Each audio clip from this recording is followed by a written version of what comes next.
This is Atomic Shinobi and today I am going to narrate what if Naruto was saved by Minato's long-lost brother. If you enjoy this video, please like, share and subscribe to this channel. Now wasting no more time, let's start the story. Main gates in Konoha. A tall man who had spent a considerable amount of time with his younger brother was drawn to the village of Konoha by the recent discovery of another member of his dispersed and lost family. As I mentioned, the man was tall and muscular, but the muscle was proportionately lean. His eyes were crystal blue, and his long blonde hair was pulled back into a slim tail. He was in his mid-20s. In addition, his outfit was rather odd given his location. It included a pair of well-worn blue jeans, a red sleeveless jacket with a white star on the back, a white tank top underneath, and red and white high-top sneakers. The ensemble was completed with a matching baseball cap in the shape of a metal plate, fingerless gloves, and a rucksack slung over his shoulder. He continued to walk steadily until he arrived at the village's main gates. He had a hazy memory of the temple gates from his younger brother Andy's hometown, where Mai Shiranui, his fiancée, was from. That same woman, whose clan was from this very village, was the one who told him about this secret continent. Although they were busy themselves, his brother and a few close friends wanted to accompany him and helped him by giving him transportation for the lengthy journey. Since information about the village's location was, at best, vague, it took him almost 2 months to locate it, 1 month of sea travel and another month of aimless wandering. Mai's grandfather hadn't been there since he was a teenager, almost 50 years ago, so that much was understandable. The gate guard asked him, "Halt. What business do you have here in Konoha?" The guards backed up a little and muttered something as he raised his head to show his face. "Yodem. Sama?" muttered one of them. With a sigh, Terry raised his voice. Terry said to the guard, who was taken aback by the name he gave, "Listen. I'm looking for some lost family and I was told that he could be found here. Who would know about someone named Minato Namikaze? He appeared to have seen a ghost." The lead guard said, "You. Hokage. Sama must know about you," and gave his subordinate the order to immediately notify their leader. Then, with an angry expression on his face, he turned to Terry. He growled and shoved Terry aside, saying, "You will stay here until Hokage Sama arrives. We will then see what kind of ploy this is." Terry obeyed because he didn't want to cause trouble. After waiting there for a short while, his mind started to wander, specifically to a situation where he had to sit down and wait for someone in a position of authority. He grimaced and said, "Man." Just like high school. He craned his neck to take a look after hearing a commotion a few dozen yards away. He was completely repulsed by what he saw. The man yelled, "We caught that little freak," and scoffed down at a little blonde boy who appeared to be no more than 5 years old. He had just knocked the boy unconscious by beating him over the head with something. As he lifted a big butcher knife above his head to murder the child, a second man growled, his words brimming with resentment, "Now, we can finally end that demon's existence." Terry had had enough and, moving at a pace that even a ninja would find difficult to keep up with, he disarmed the man and broke his wrist, putting himself between the boy and the rapidly expanding small crowd. One or two of the ninja helped him, but he soon realized that others were joining in on the chaos. While the other was chewing on a senbon, his headband was on backwards like a do-rag, and the tall, lanky ninja with the gray hair that defied gravity had his headband sliding over one eye. The final one was a woman wearing a tan trenchcoat and a mesh bodysuit. They were all successful in frightening the crowd into reconsidering their plans, but they were aware of a huge presence. Even Terry, who had faced and defeated opponents like Geese Howard and Wolfgang Krauser, had to concede that this newcomer was a formidable opponent. When the crowd dispersed, an elderly man in tan robes and a conical hat bearing the kanji for fire was seen approaching them. As he spoke to the crowd, the elderly man gave them a disgusted look. He demanded to know, "Why have you done this, and to an innocent child at that?" A ninja kunai impaled the forehead of a random man who attempted to stammer out, "But, Lord Hokage, we simply wished to protect our families from that demon." Terry glanced in the direction of that and just managed to catch the elderly man's hand as it returned inside the fold of his robes. "Whoa, that guy is dangerous." As the elderly man looked at them, Terry thought, "I bet Geese and Krauser would both have a hard time with this geezer." He turned to the stranger who had rescued the boy and thanked the 3 shinobi, who saluted their leader. "Once again, thank you Kakashi-kun, Genma-kun, and Anko-chan. You 3 seem to be some of the only sane shinobi we have here." Before he saw the man's face, Sarutobi started to say, "I don't believe that I've even seen you before." He looked almost exactly like Minato. In an attempt to relax, the elderly man muttered, "Dear Kami." Kakashi said, "Hokage Sama, are you alright?" As Kakashi and Enko picked up the boy and appeared to teleport away, Terry gaped. We must get to my office. I have some questions for this man. Kakashi, Anko. Take Naruto-kun to the hospital and stand watch over him. Make sure Rin is his physician. Genma, gather as many of these people as you can and get them to Ibiki for questioning. Young man. Come here, please. He mumbled, what the hell? Until the elderly man grabbed his shoulder and everything appeared to change. Hokage's office, it was like simultaneously falling and flying. They appeared to be in an office when they came to a halt, with the elderly man sitting down behind his desk. Now, young man. I am Hiruzen Sarutobi, the Sandaime Hokage. Before we can get on to any other topics you may want to discuss, I want to thank you for what you did. He thanked him. Terry shrugged as Sarutobi returned to his work, saying, for what? Standing up for the kid? It's nothing. I was an orphan, myself. My brother Andy and me. He said calmly, can you tell me what business brings you here to my village? Terry had no reason to conceal anything, at least not that he believed he could. Terry explained to the Hokage, who appeared to be sorting through his newfound knowledge and asking himself questions, well, when my brother and I were really young, we had an elder brother that took care of us in an orphanage. He disappeared one day and my brother Andy and I were adopted pretty soon after that. We have been trying to find him for a long time and now, we managed to track him down to this village and the name he was given here, Minato Namikaze. Terry was briefed on the life of his long-lost sibling and the burden his nephew carried during the next 15 minutes of their backdot fourth Q&A session. Terry even shared an old photo of himself when he was only 5 years old, Andy when he was 4, and Minato when he was 8. Sarutobi was forced to acknowledge that the boy in the picture looked remarkably like the Minato he was familiar with. When Minato Namikaze was a young boy, a Konoha shinobi discovered him washed up on the shores of Wave Country. He was brought home to be raised as the son of Shuzen Namikaze and his wife, Maki Namikaze. After a few months, he requested to be enrolled in the Konoha Ninja Academy after the two formally recognized him as their son. Unfortunately, they passed away not long after. The Yondaime legend began there, detailing how he met his future wife, Kushina Uzumaki, received training from the renowned Jiraiya of the Sannin, and other details. Nobody was entirely certain of his origins or how he ended up ashore. This young man, who was a few years younger than Minato and bore a striking resemblance to him, was now completing the remaining details of their savior's past. He was able to determine that this young man was telling the truth, that Minato, the young Naruto's real uncle, was his blood relative, and that he was capable of taking care of the unfortunate child. They talked a lot about this. But, I don't know anything about raising a kid, he mumbled. He had been informed that the boy he had saved from the gang was, in fact, Naruto, his nephew. Additionally, he had been informed about the boy's seals and how his older brother's final request had been disregarded, which naturally upset him. The chance to adopt the boy and depart from the elemental nations was presented to him. I understand, young man. But you mentioned that you have a younger brother and he has a fiancée. What was her name again? He asked. Terry replied, my Shiranui. Shiranui? She wouldn't be the granddaughter of Hanzo Shiranui? He inquired. Given that he might have gotten his good friend into trouble, Terry wasn't entirely sure if he should respond to that question. According to the rules he had heard, ninja would be hunted down and silenced to preserve secrecy if they fled their village. Sarutobi tried to calm his fears by reading his face like a book. Do not worry. I will keep the existence about the extended Shiranui a secret, since they can help train Naruto-kun as a ninja should you take him. Sarutobi replied. I can't imagine that they'd just let me walk out of here with him if he has that fox thingy in him. From what you told me, those old farts of that council would probably do everything they can to keep him from leaving. Terry responded. Yes. I know. But if we can get a blood sample from you, we can prove blood relation and in the eyes of the law and by the fire daimyo, you would have every right to claim him. Sarutobi reassured.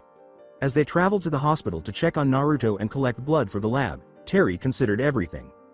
General Hospital in Konoha. When they got to the hospital, the two asked to see Naruto in his room. Their combined glare was enough to put an end to any protest, even though the duty nurse sneered at them. They ascended to the recovery ward, where Naruto essentially had a room of his own because of how frequently he had been injured. When they reached the door, Kakashi and Anko urged them to stop, and he raised the edge of his headband to show a strange red eye that appeared to be looking at them. Kakashi and the young woman moved aside to allow them to enter the room, saying, Anko, they check out. Let them through. What was that? Inquired Terry.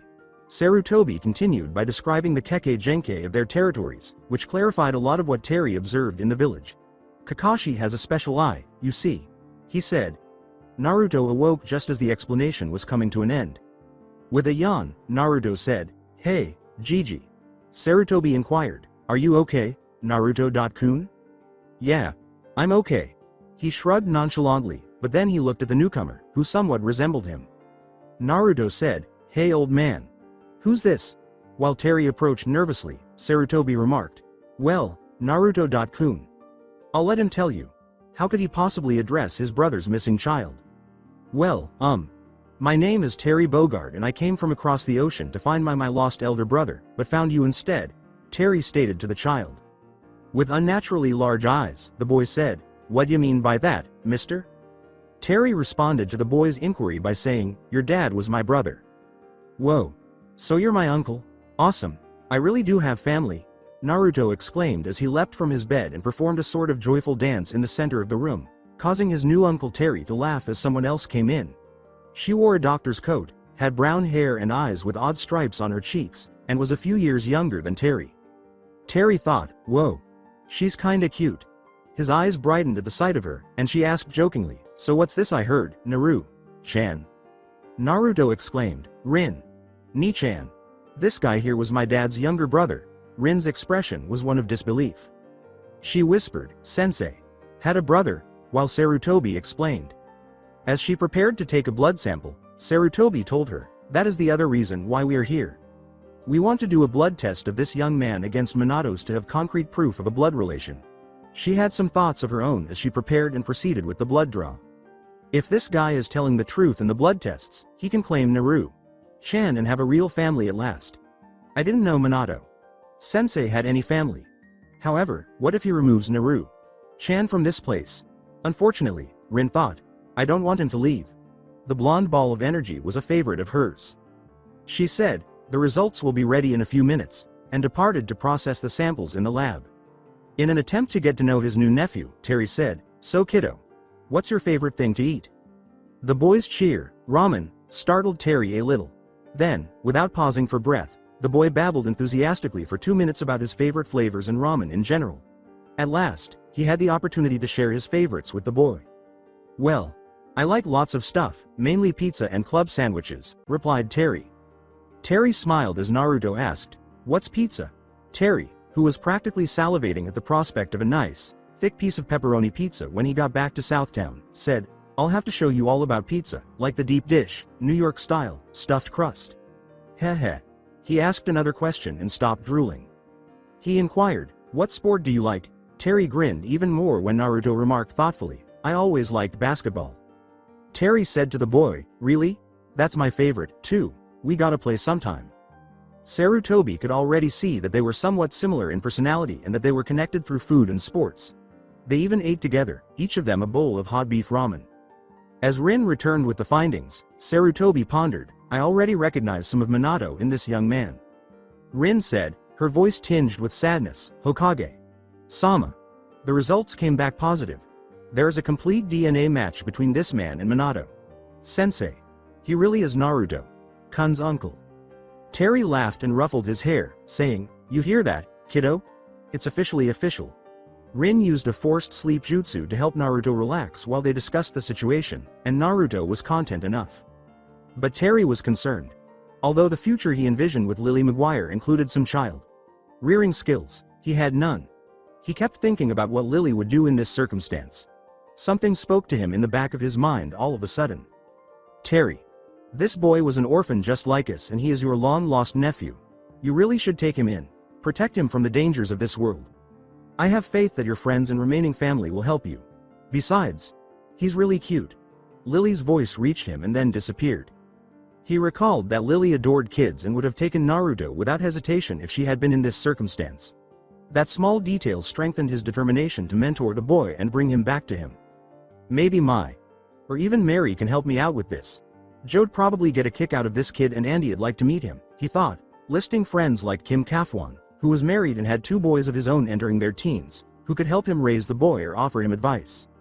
Speaking of which, I should write to him to ask if he's interested in sparring. As he went on, Terry thought, haven't done that in a while. Even Takuma Sakazaki could offer some guidance, despite the fact that his children, Ryo and Yuri, were now adults. Wait a minute. According to Ryo, Yuri used to watch their neighbor's children while she was a college student studying child psychology. Perhaps she could also offer me some advice. His contemplation was interrupted when the room's door flew open, revealing the three elderly people. According to the person wearing bandages, Hiruzen, I had gotten word of a new person in the village defending the child. The elderly woman questioned, why would you keep such information from us, Hiruzen? Hiruzen told them calmly, but with a hint of a sarcasm, this matter does not concern you. As the three of them left, the old man with the glasses shot back, oh, the matter of this child being taken away from the village is not our concern? I believe this concerns all of us, considering what he is. We shall call a meeting with the council in 1 hour to decide the fate of the boy. Terry questioned, who were they? Those old council geezers? Regrettably, yes. I'm afraid that you will have to challenge the council for THR right to claim your nephew, but the evidence that Rin Chan has provided will dispel any argument, Sarutobi reassured him. As they made their way to the council chamber, he muttered, great. Council chambers of Konoha. The council's two sides met as they usually do each week, but they were informed that this was a special meeting. They were told that the boy was to be claimed and taken away by someone claiming to have blood ties to the Yondaimi's legacy. Since they didn't want an enemy country or power to acquire the power that was inside him, they naturally wanted to see some evidence. At least that's how the shinobi side saw it. They were aware that the Kyuubi Jinchuriki would not have the legal right to keep him if a blood relative was willing to claim him. They risked losing the trust of the daimyo if they resisted, which would result in a sharp decline in the missions they were given. In order to retain their weapon in the event of conflict, the civilian side wanted this man to vanish. Even the arrogant clans, such as the Hyuga and the Uchiha, concurred that if this man was a blood relative, it would be best if the child accompanied him. Fugaku remained impartial in all matters pertaining to the boy because he was aware of whose child he was and held him in the highest regard. Along with the other main clan leaders, Hiyashi Hyuga, the man's genin teammate, did everything in his power to support the boy. At last, the door opened, revealing the man in question and Sarutobi. After they all had a chance to examine him closely, they could all agree that this man looked remarkably like their late Yondaime. Dot and the boy.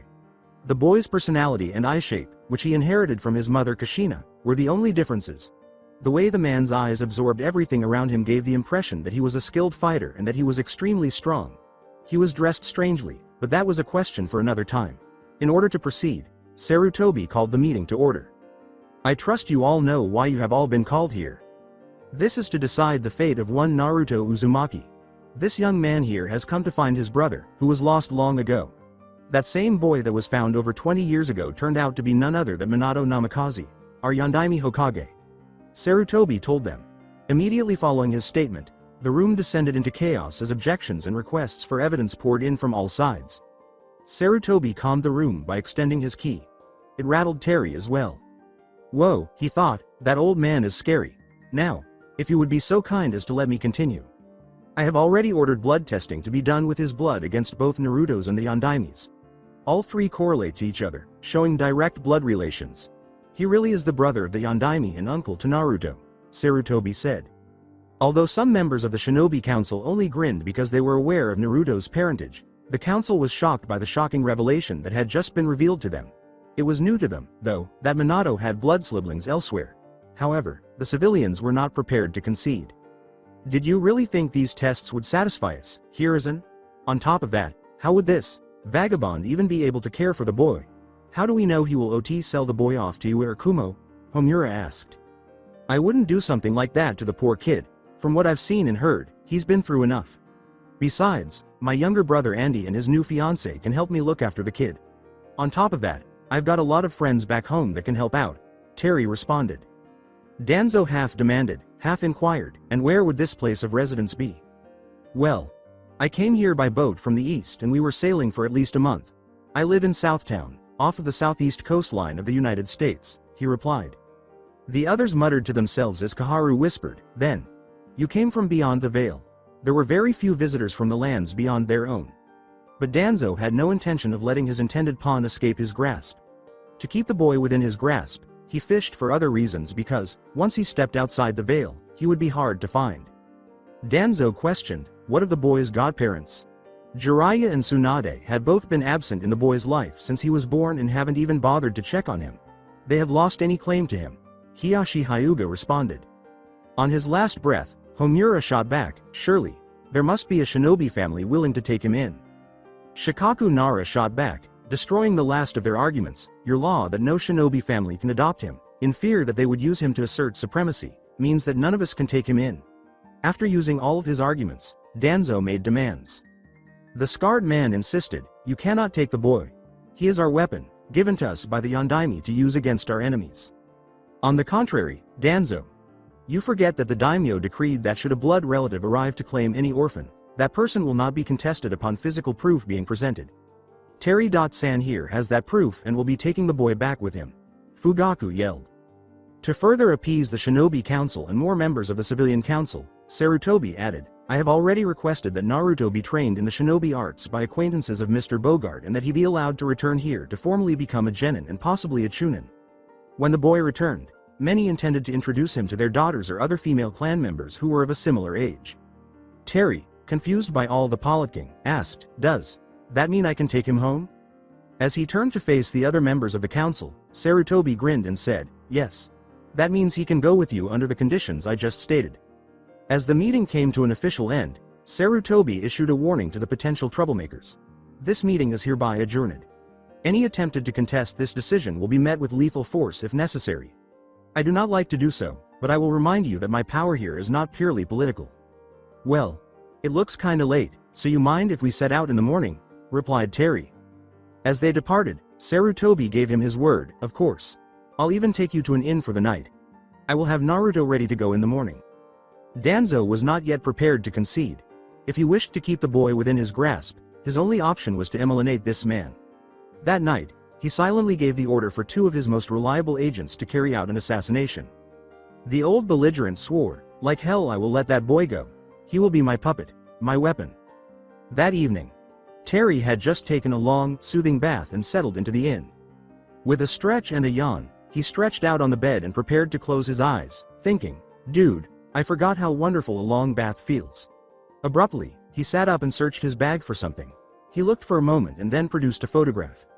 A few years ago, around the time of the Geese Howard incident, Lily was featured in this photo.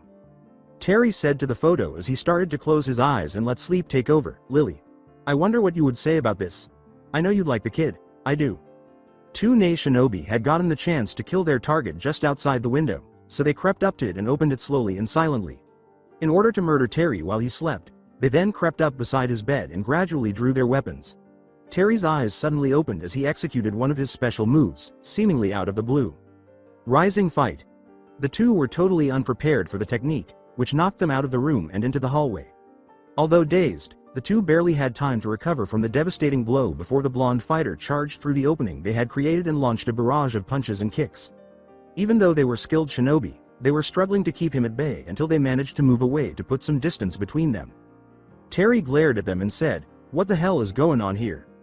As they searched through hand seals for a jutsu, one of them droning in a dead voice said, the Kyuubi vessel must not leave our village.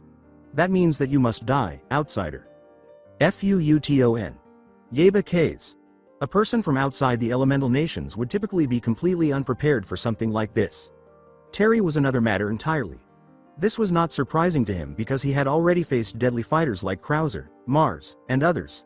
He chambered a move of his own. He collected the energy in his fist and used it to strike out. Power Wave. Not only was the energy blast fast enough to surprise them, but it also smashed through their combined attack, embedding them in the far wall across the hall and leaving them stunned. He chose to use one of his older methods, obviously revised, because he didn't want to waste the opportunity. Burning Knuckle in Duel. With a sudden surge of strength and speed, he slammed both of his powerful fists into his assailants' sternums, destroying them entirely and leaving a rather large hole in the wall where they fell to the street. Two more ninja, shinobi with a different patch on their uniforms, appeared before Terry had a chance to catch his breath. One of them said, pardon me, but could you tell me what happened here? Those two clowns in the masks just attacked me and I defended myself, Terry clarified. If the notepad the other guy was writing in wasn't a clear enough clue, he had the impression that these guys were from the police. And the other man said, okay, where did they land? Terry turned and gestured, right over there, but all that was visible was an empty crater in the wall where the two ninja had been. He tore the ball cap off his head and tossed it to the floor, complaining, aw man. Those bastards got away. Since they sensed the use of Charka and the odd energy signature from a few moments ago, which suggested a struggle. The two already knew he wasn't lying. Furthermore, they had been informed that he was the Hokage's guest. The security guard said, "We will chase down the people who attacked you." Now, did they bear any markings? Yeah. It was weird. They had on these plain, empty-looking masks. The way they spoke was like they were dead or something. Creepy. Terry went on to explain. The fact that they appeared both alive and dead at the same time confused him. Really? How interesting. A voice that sounded familiar said. They all turned to see the Hokage approaching, accompanied by two of his own Anbu. Sarutobi questioned Terry, were the masks like theirs? Terry answered, no. Like I said, they were. I dunno. Blank. He was eager to get out of here. The elderly man's expression revealed a lot about his assailants. I fear that there is a certain rouge element in the village that believes that they are the ones who deserve to run this village. I have a good hunch as to who the leader is, but I cannot unveil his operatives, nor his headquarters. A hunch alone cannot bring him down since he is too well entrenched in the politics of this village. Sarutobi clarified for him. Terry simply didn't understand politics, and he also didn't feel particularly inclined to do it. His friend Joe described it as stupid brain-hurty things, because it was simply too confusing. Sarutobi took Terry to his house so they could spend the night in Asuma's room, one of his children's old rooms. He could sleep there without worrying about being attacked again. The person who issued the kill orders frowned disapprovingly from the rooftops. Having defeated two of his best assassins on his own, his operatives were beaten and the target was still alive, so his old rival now knew his intentions. He was aware by this point that Sarutobi had increased security around Naruto in order to stop any more incidents from occurring before he left the village. Now he was left with only one choice. I'll now have to bide my time until they depart. As he retired to his chambers to put his treacherous plan into action, Danzo thought, Mr. Bogard will meet with an unfortunate accident. Konoha main gate on the next day. Rin, Kakashi, Enko, and the other Naruto. Friendly characters arrived at the gates to bid the boy farewell, along with the extra responsibility of watching for any potential troublemakers. Sarutobi arrived at the gates a short while later, Naruto carrying a small travel pack. Rin rushed the boy and smothered him with love without wasting any time. Although she knew it was best for her, she really didn't want her little fox to leave her. She was even more relieved to learn that he would be going back to take the Chunin exams and the Genin test. Kakashi was looking forward to the boy's return so he could impart his teachings to the son of his fictitious father figure. In addition, the Ichiraku family had come to bid him farewell.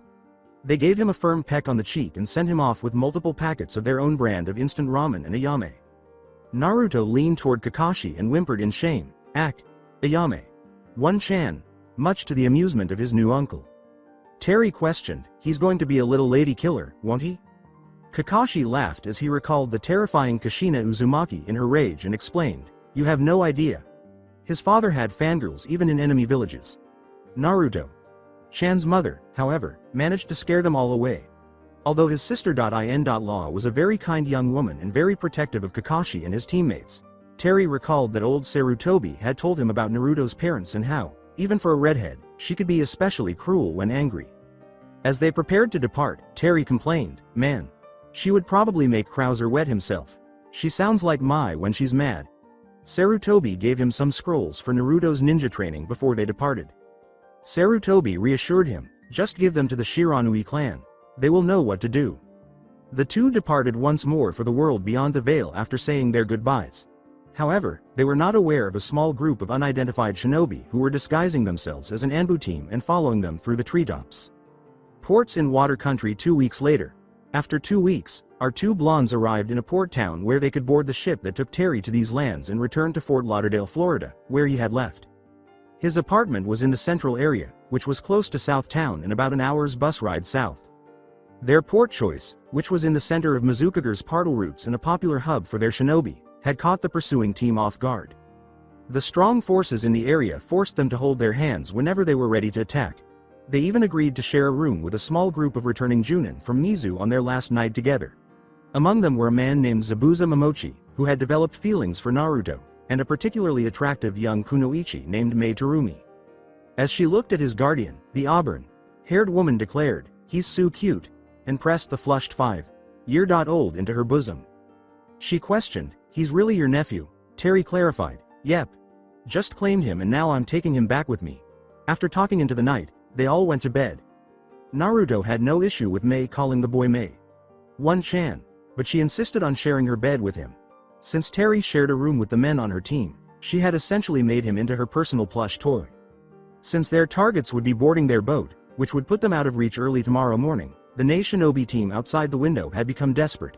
After positioning themselves and waiting for them to go to sleep, they launched an attack. They entered through the windows and simultaneously pursued their targets. Fortunately, Terry was an experienced fighter and the Mizu Shinobi were some of the best their village had to offer. They all responded in a split second. Mei shouted, "What do you want?" as she deflected a blow intended for her head. She felt a sense of dread as the Nin answered in a lifeless, hollow voice, "The boy. Our lord desires the Kyubi vessel and he shall have him." But what he referred to as the boy resonated with the missed Nin. Zabuza whispered, "It can't be." Mei whispered, "This little boy. Is it Jinchuriki?" as she turned to face Naruto, who was gripping her leg in terror. "Wait. I ran into these guys back in that leaf village. They want the kid for some creep that wants to turn him into a weapon." Terry responded, even though the Yondaime Mizukage was one himself. Mei was aware of Jinchuriki because he was still a young, naive boy. Like any other, she would defend this boy. Mei immediately melted one of the attacking Nin and used her special jutsu against them. Terry broke the neck of another with another of his moves, and Zabuza did the same, cleaving another cleanly in half. Outstanding photo. Terry used a sudden surge of energy to land a deadly heel drop on the point where the neck and shoulder join, shattering the last Nin's neck like a twig and bringing the fight to a close. Zabuza turned to face his nephew and the blonde man. Zabuza inquired, "Konoha? You say the boy came from Konoha?" Terry reluctantly replied, "Yes." He wasn't sure if they would now turn against him. "So, this child really is the Kyubi Jinchuriki?" Mei answered in a tone that was sad. Based on past experiences, Naruto assumed that this kind woman would hit him or leave him now, but instead she embraced him. The strong Kunoichi exclaimed, "That doesn't really matter. He's still so cute," which caused her team to scoff. Zabuza wanted to know where they were going because he recalled that the child was from a rival village. There was no reason for Terry to lie about it. Terry informed them, prudently choosing not to mention that he would be returning when Naruto was 12. "I'm not sticking around here, that's for damn sure. My home is across the seas, almost a month's travel from here by boat." Sarutobi instructed them to inform any foreign shinobi, even allied shinobi, that this was a one-way journey if they were stopped. They would probably leave them alone that way. However, Naruto had to take action after these individuals learned of his condition. "Since you guys know about his, little problem, could you guys kinda keep it on the down low? We don't want more people like these guys trying to come after him," Terry asked sincerely. Mei turned to face Zabuza, her teammate, who simply shrugged. She assumed that meant he agreed to the request for silence, so she followed suit. His only surviving relative was taking him far from their homeland, beyond the veil where a whole other world existed, and it wasn't as though the boy had any control over what happened to him. They would probably not see them again after this. With this knowledge, everyone in the group went to bed with the intention of sleeping as much as possible. Upcoming morning. The blonde pair was prepared to board the boat that would take Naruto to begin his new life outside of the village that mocked his very existence when morning arrived. Terry was not a morning person. Who is, really? So he got out of bed slowly, put on his trademark hat and vest, and walked slowly to the bathroom to wash his face and get up some more. After leaving the room to check on his nephew, he discovered that Mei and Naruto were not present. He hurried downstairs to the front desk to ask around for them, terrified that they had stolen him. He saw them eating breakfast in the inn's restaurant as soon as he ran down there. He ordered some rice and miso, a taste he picked up from hanging around Mai and Andy in Japan, and sighed with relief as he sat down at the table. Terry yawned as his food arrived and started to eat, saying, "Hey Squirt." Naruto brightly replied, "Morning, Terry." Oja-san. He was eating the cereal that Mei had apparently ordered for him. He reached into his pocket for his wallet and whispered, "I'll pay you back for getting him breakfast." She shook her head, however. Mei smiled at the young boy, who blushed brightly and attempted to occupy himself with his meal, and exclaimed, "It's okay. He was a little sweetheart last night and such a little gentleman. If he keeps this up, he'll have girls falling head over heels for him in the future." Terry laughed at what his new nephew had done. Even when Zabuza wandered downstairs complaining about something, breakfast went on without incident. When it was finally time to depart, Mei pulled a protesting Zabuza to the docks to bid them farewell. She smothered the poor boy with love and then released them. Mei asked her partner, "Do you think we will see them again?" As they marched off to Kirigakure, the browless swordsman grumbled, "Dunno. Anything's possible. Now come on. I want to get this mission over with and sleep in my own bed tonight." More than 2 weeks afterward, Japan's Kyoto. A docking berth hidden their ship finally dropped anchor and berthed in a secret dock just outside of Kyoto after a rocky 18 days at sea. Given that Naruto occasionally appeared a little green, it appeared that Terry's lack of success at sea ran in the family. He was learning to read and write English from Terry during their journey. Since the elemental nations are not supposed to communicate with the outside world, the ship's captain asked them to keep the existence of this berth a secret after they disembarked. They first visited a ramen stand in downtown Kyoto for some food. It's not Tucci. Gigi's ramen, but it's still pretty good, laughed Naruto. He wanted to enjoy his first bowl in a long time. Terry was strange about ramen, but he liked it just fine. He didn't like the instant kind. He only liked the real thing from these tiny mom and pop shops. Terry took his nephew to the train station after they had refueled so they could travel to the Shiranui compound, which was located in the country, and it was not financially feasible to take a taxi there. They would have to walk from the train station, which was just over a mile from the compound, to the compound itself. Little Naruto was amazed by everything he saw along the way, including trains and automobiles, which he had never seen before. People kept asking Naruto where he got his sandals, even though the attire was different from what he was used to. He was also shocked that some of the elderly people thought he was cute and that he wasn't scowled at everywhere he went. He was complimented by a group of girls who appeared to be early teens, and they even gave him a cheek kiss for describing them as attractive. The worst part, though, was that a boy of about 10 years old followed them, calling for her while other adolescent girls did the same. "Negi. Sensei!" exclaimed one of the girls. Thinking to himself, Terry drew himself and his nephew aside. This kid is a chick magnet. That Kakashi guy wasn't kidding. Because he clung to Terry's leg like a barnacle when the train jerked to a stop and he didn't have time to peel the boy off, Naruto just walked off the train with him still attached, making his first train ride unforgettable. He eventually got his first crepe by luring him away with one from a local vendor. Naruto shouted, That was good, thanks, Terry. Oji-san," as they left the station and headed down the street. Japan's Shiga Prefecture is located east of Kyoto. Terry was surprised, and a little impressed, that Naruto hadn't mentioned that he was exhausted as they continued walking down the street. Dude, that kid has a lot of endurance. Naruto was absorbed in admiring the surrounding forest's landscape, reflecting on how much this place reminded him of home.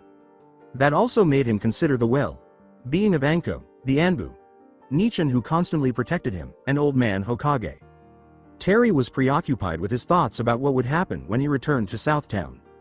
Even he was unaware of how long it would take them to unravel the scrolls the Hokage had given them, but he already knew they would be staying at the compound for a while. In order to rent out his apartment, his landlord might simply throw his belongings on the street. As they turned off the main road and headed down the forest path to the Shiranui compound, they were so engrossed in their thoughts that they failed to notice they were being followed. Unexpectedly, a kunoichi leapt from the trees to catch them. With her friends jumping down behind and to the sides, encircling them, she exclaimed, "Halt! What are you doing here?" Terry simply let out a sigh. Terry told them, "Look, I'm here to see Mai and my brother Andy. I brought our nephew to see them." They realized who he was and came to terms with it. Terry understood her explanation when she said, "Oh, Mr. Bogard, I'm sorry about this, but we have to be careful about who we allow near the compound."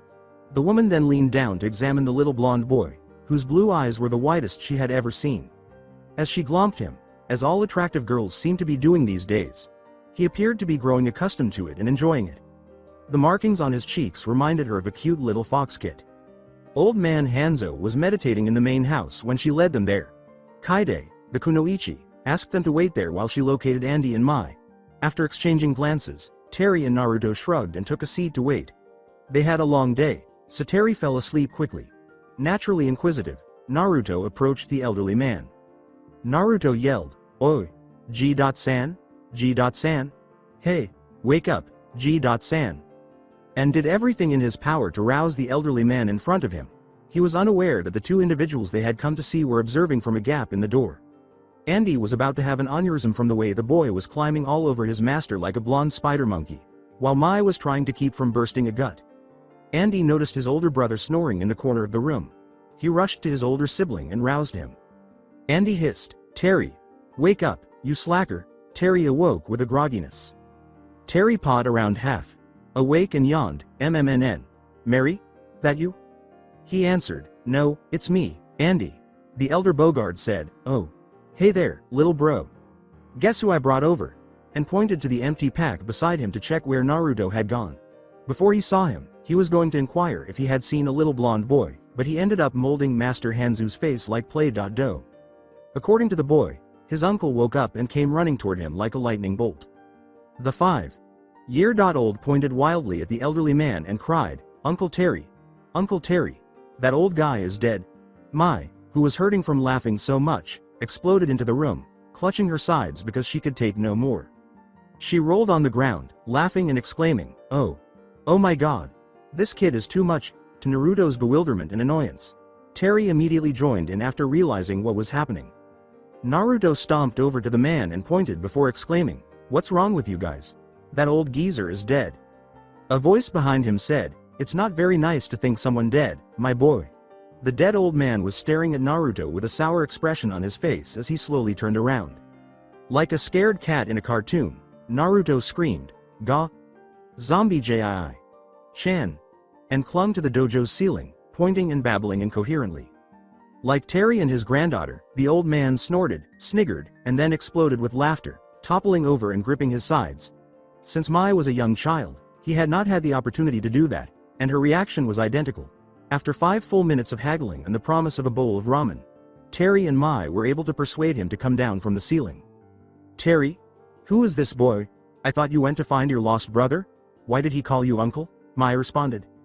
As he presented the boy to them, Terry said, "Our brother was already dead, has been for the past 5 years, but I brought back his son. Our nephew. Mai, Andy. This is Naruto." He informed them that their brother was a Hokage and described the life he had led in the elemental nations. As a result of his father's attempts to save the village, Naruto was also able to inform them of his Jinchuriki status. When Mai and Hanzo learned about the impact that had on the boy's life, their faces darkened as they faced hatred and mockery. Mai had been informed about Jinchuriki and the lifelong stigma they endured. Hanzo was aware that the Shodem Hokage's wife was a Jinchuriki of the same beast the boy had, but only a select few were aware of her condition because it was kept a secret. "Oh yeah. The Sandame Hokage asked me to give these to you." Terry briefly interrupted, reaching into his bag and extracting several scrolls, one of which was addressed to Hanzo and had the Hokage's seal on it. Hanzo opened the scroll with a puff of smoke after checking it for traps but finding none. "Hanzo Shiranui, I am aware that you left this village a long time ago in order to explore a new world, leaving behind everything you knew. How sorry I still am for your younger sister is beyond words. I didn't intend for her to suffer any harm during our mission. Just to let you know, I will never send a nin after you or your family, and I never put your name on the missing nin list. All I ask, though, is that you use the remaining scrolls to teach Naruto as much as you can about shinobi techniques, chakra usage, and biju handling. Naruto is the final Uzumaki from Uzushiogakure and the son of the Yondaime Hokage. Like Mito Sama before them, his mother, Kushina Uzumaki, was also a Jinchuriki, but on the night of his birth, a terrible thing happened. At the expense of their own lives and Minato's soul, a man posing as Madara Uchiha tried to take the Kyuubi from Kushina and was successful in enslaving the beast. However, Minato, the Yodem Hokage and the father of Naruto, Chan, and his mother were able to defeat the beast and seal it inside of him. I shouldn't have to remind you of the discrimination Jinchuriki faces, which is why Mito and Kushina's status updates were never made public. However, that night, something went wrong once more. The rest of the village was informed about the boy's condition by someone. Like wildfire, it spread, with many calling for the child's death and accusing him of being responsible for his own father's passing. For the past 5 years, I've done everything I could to keep him safe, but mostly in vain. There was an unimaginable sense of relief when Terry approached us and consented to take him. To my relief, a number of shinobi clan leaders agreed with the plan and permitted him to bring the child along, provided that he returned when it was time to take the Chunin and Genin exams. He will have complete freedom once he creates Chunin. Since I have so egregiously failed the boy and his parents, it is the least I can do. I gave you permission to tell the boy about his parents, even though I didn't have the courage or the heart to do it myself. With so many adversaries in this place, Minato and Kushina would have seized the opportunity to murder their son in a perverse act of retaliation. Furthermore, although the boy still has godparents, they have never been there for him. 2 of them, Tsunade and Jiraiya, are my students, if you recall. Show them this letter and hopefully they'll understand if they come looking for Naruto. Please comply with this old fool's request. Regards. Hokage Sandame and Hiruzen Sarutobi. In shock, Hanzo almost dropped the letter. Because of his decisions, he and his family are safe, and his longtime friend Hiruzen assumed the role of Sandaime Hokage, which he still holds today. In addition, Hiruzen apologized for the reason he had left the village in the first place, the death of his younger sister, and gave him the whole account of what had transpired that evening. G.San. What's wrong? Mai inquired, worried about her grandfather's expression. The entire time, she had been holding Naruto in her lap, contentedly curled up in a small ball.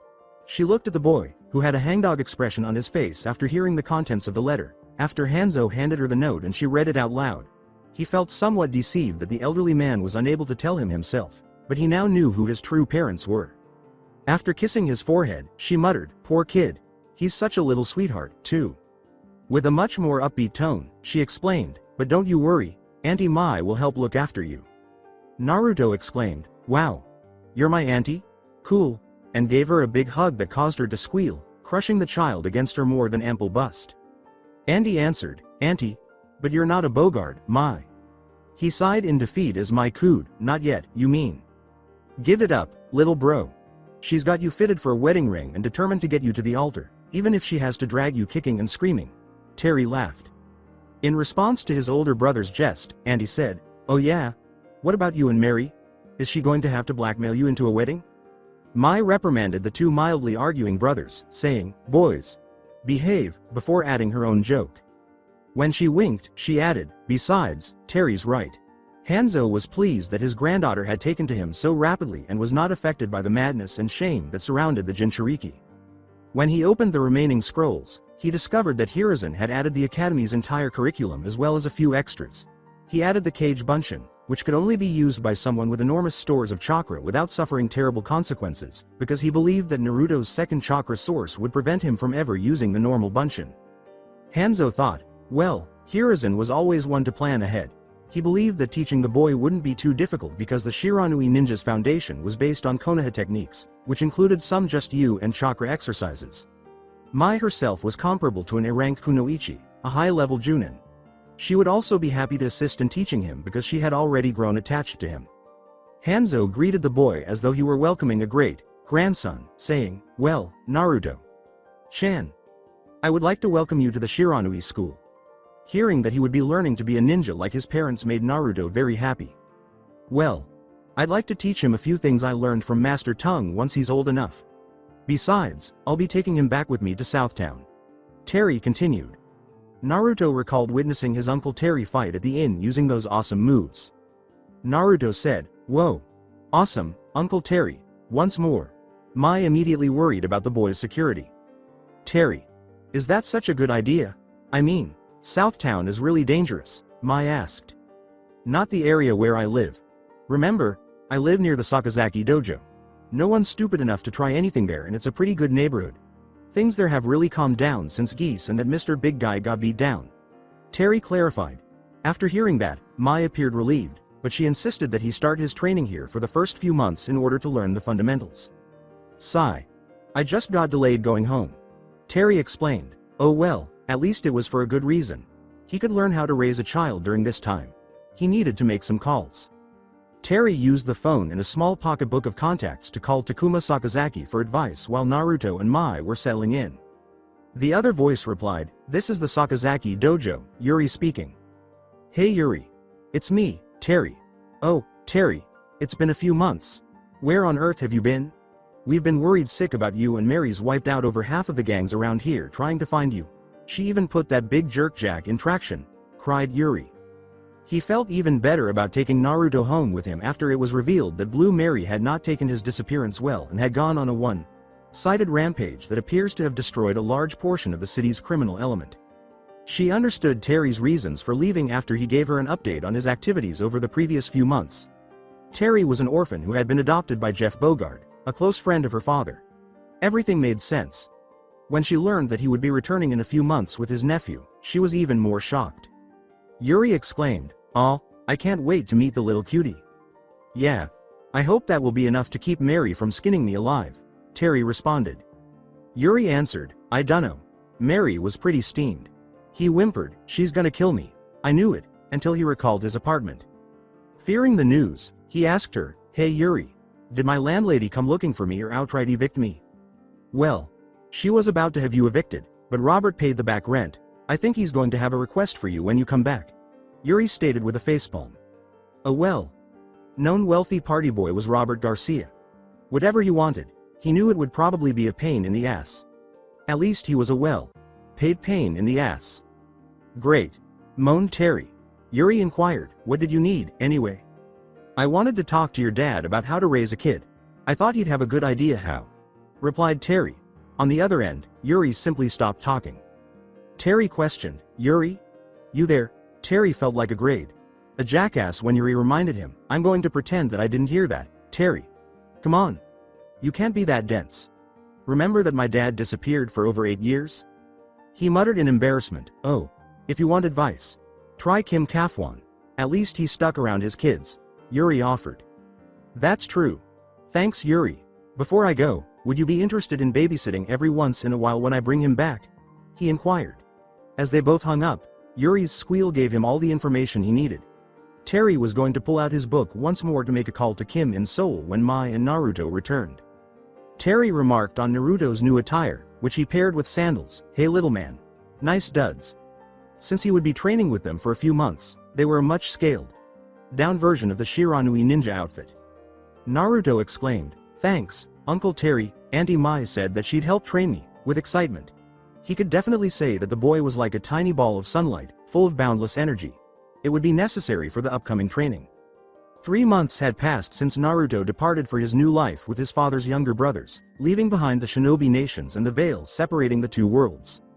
Using the Konoha Academy's curriculum, the boy had been undergoing ninja training under the Shiranui clan. A young girl named Renge, who was training with him in the family arts, became his first friend of his age. Now that his training period was over, he had to depart for the United States with his Uncle Terry. The little boy reflected on his time here over the last few months as he prepared to depart. Retrospection to 3 months ago. The Shiranui Company. Japan's Shiga Prefecture in Kyoto before dawn. Naruto slept in the same room as his uncles, snoring loudly. Z's. Naruto and Terry had been at the compound for 2 days. Terry was a notoriously heavy sleeper, almost zen-like, and Andy also snored loudly, so neither of them was at all bothered. A Shiranui kunoichi crept inside to her target, the room's youngest blonde, as the shoji door slowly opened. To aim and properly guide her weapon's flight, she hefted it. Then she let go of her weapon, and it struck the poor boy squarely, splattering him with freezing water and causing him to gasp for air. The boy shouted quickly, don't get jealous, Ramen. Chan. Crepe. Chan meant nothing to me. And he quickly stood up to see Kaide, the kunoichi he had met when he first arrived at the compound. He tried not to laugh. Surprisingly, she didn't wake the other 2 people in the room from their sleep, even though Andy was grinning slightly beneath his covers, as she exclaimed, arise, newbie. Today's the first day of training, in a drill sergeant-like voice. Oh, that reminds me of things. Andy thought, they did the exact same thing to me when I first came here. He tried to sleep again, but a familiar weight kept pressing down on him. There was a dark undertone to Mai's sweet coo, Andy. It's time to get up now. It was just past 0430 hours when Andy checked his alarm clock and whimpered drowsily, damn. Do I gotta, Mai? Mai reprimanded him, but Terry could be heard snickering. Yes you do, Andy. Do you want to miss your nephew's first day of training? Mai said. Without even looking, Mai threw her water balloon over her shoulder and struck him in the head, causing him to jump and get soaked just like Naruto. Terry yelled, BWAH, cold, and scurried from his bed. As she walked away, Mai said plainly, that's for laughing at Andy. As he stood up and patted himself dry, Terry shivered, man. That was cold. After realizing that he had no clean spare clothes with him, he dared to inquire if they had any extra clothing he could use. In exchange, he received a uniform that was nearly identical to his brother's. Andy snickered, chuckled, and then burst out laughing. The embarrassed Terry was teased by Andy, who said, hey, looking good, big brother.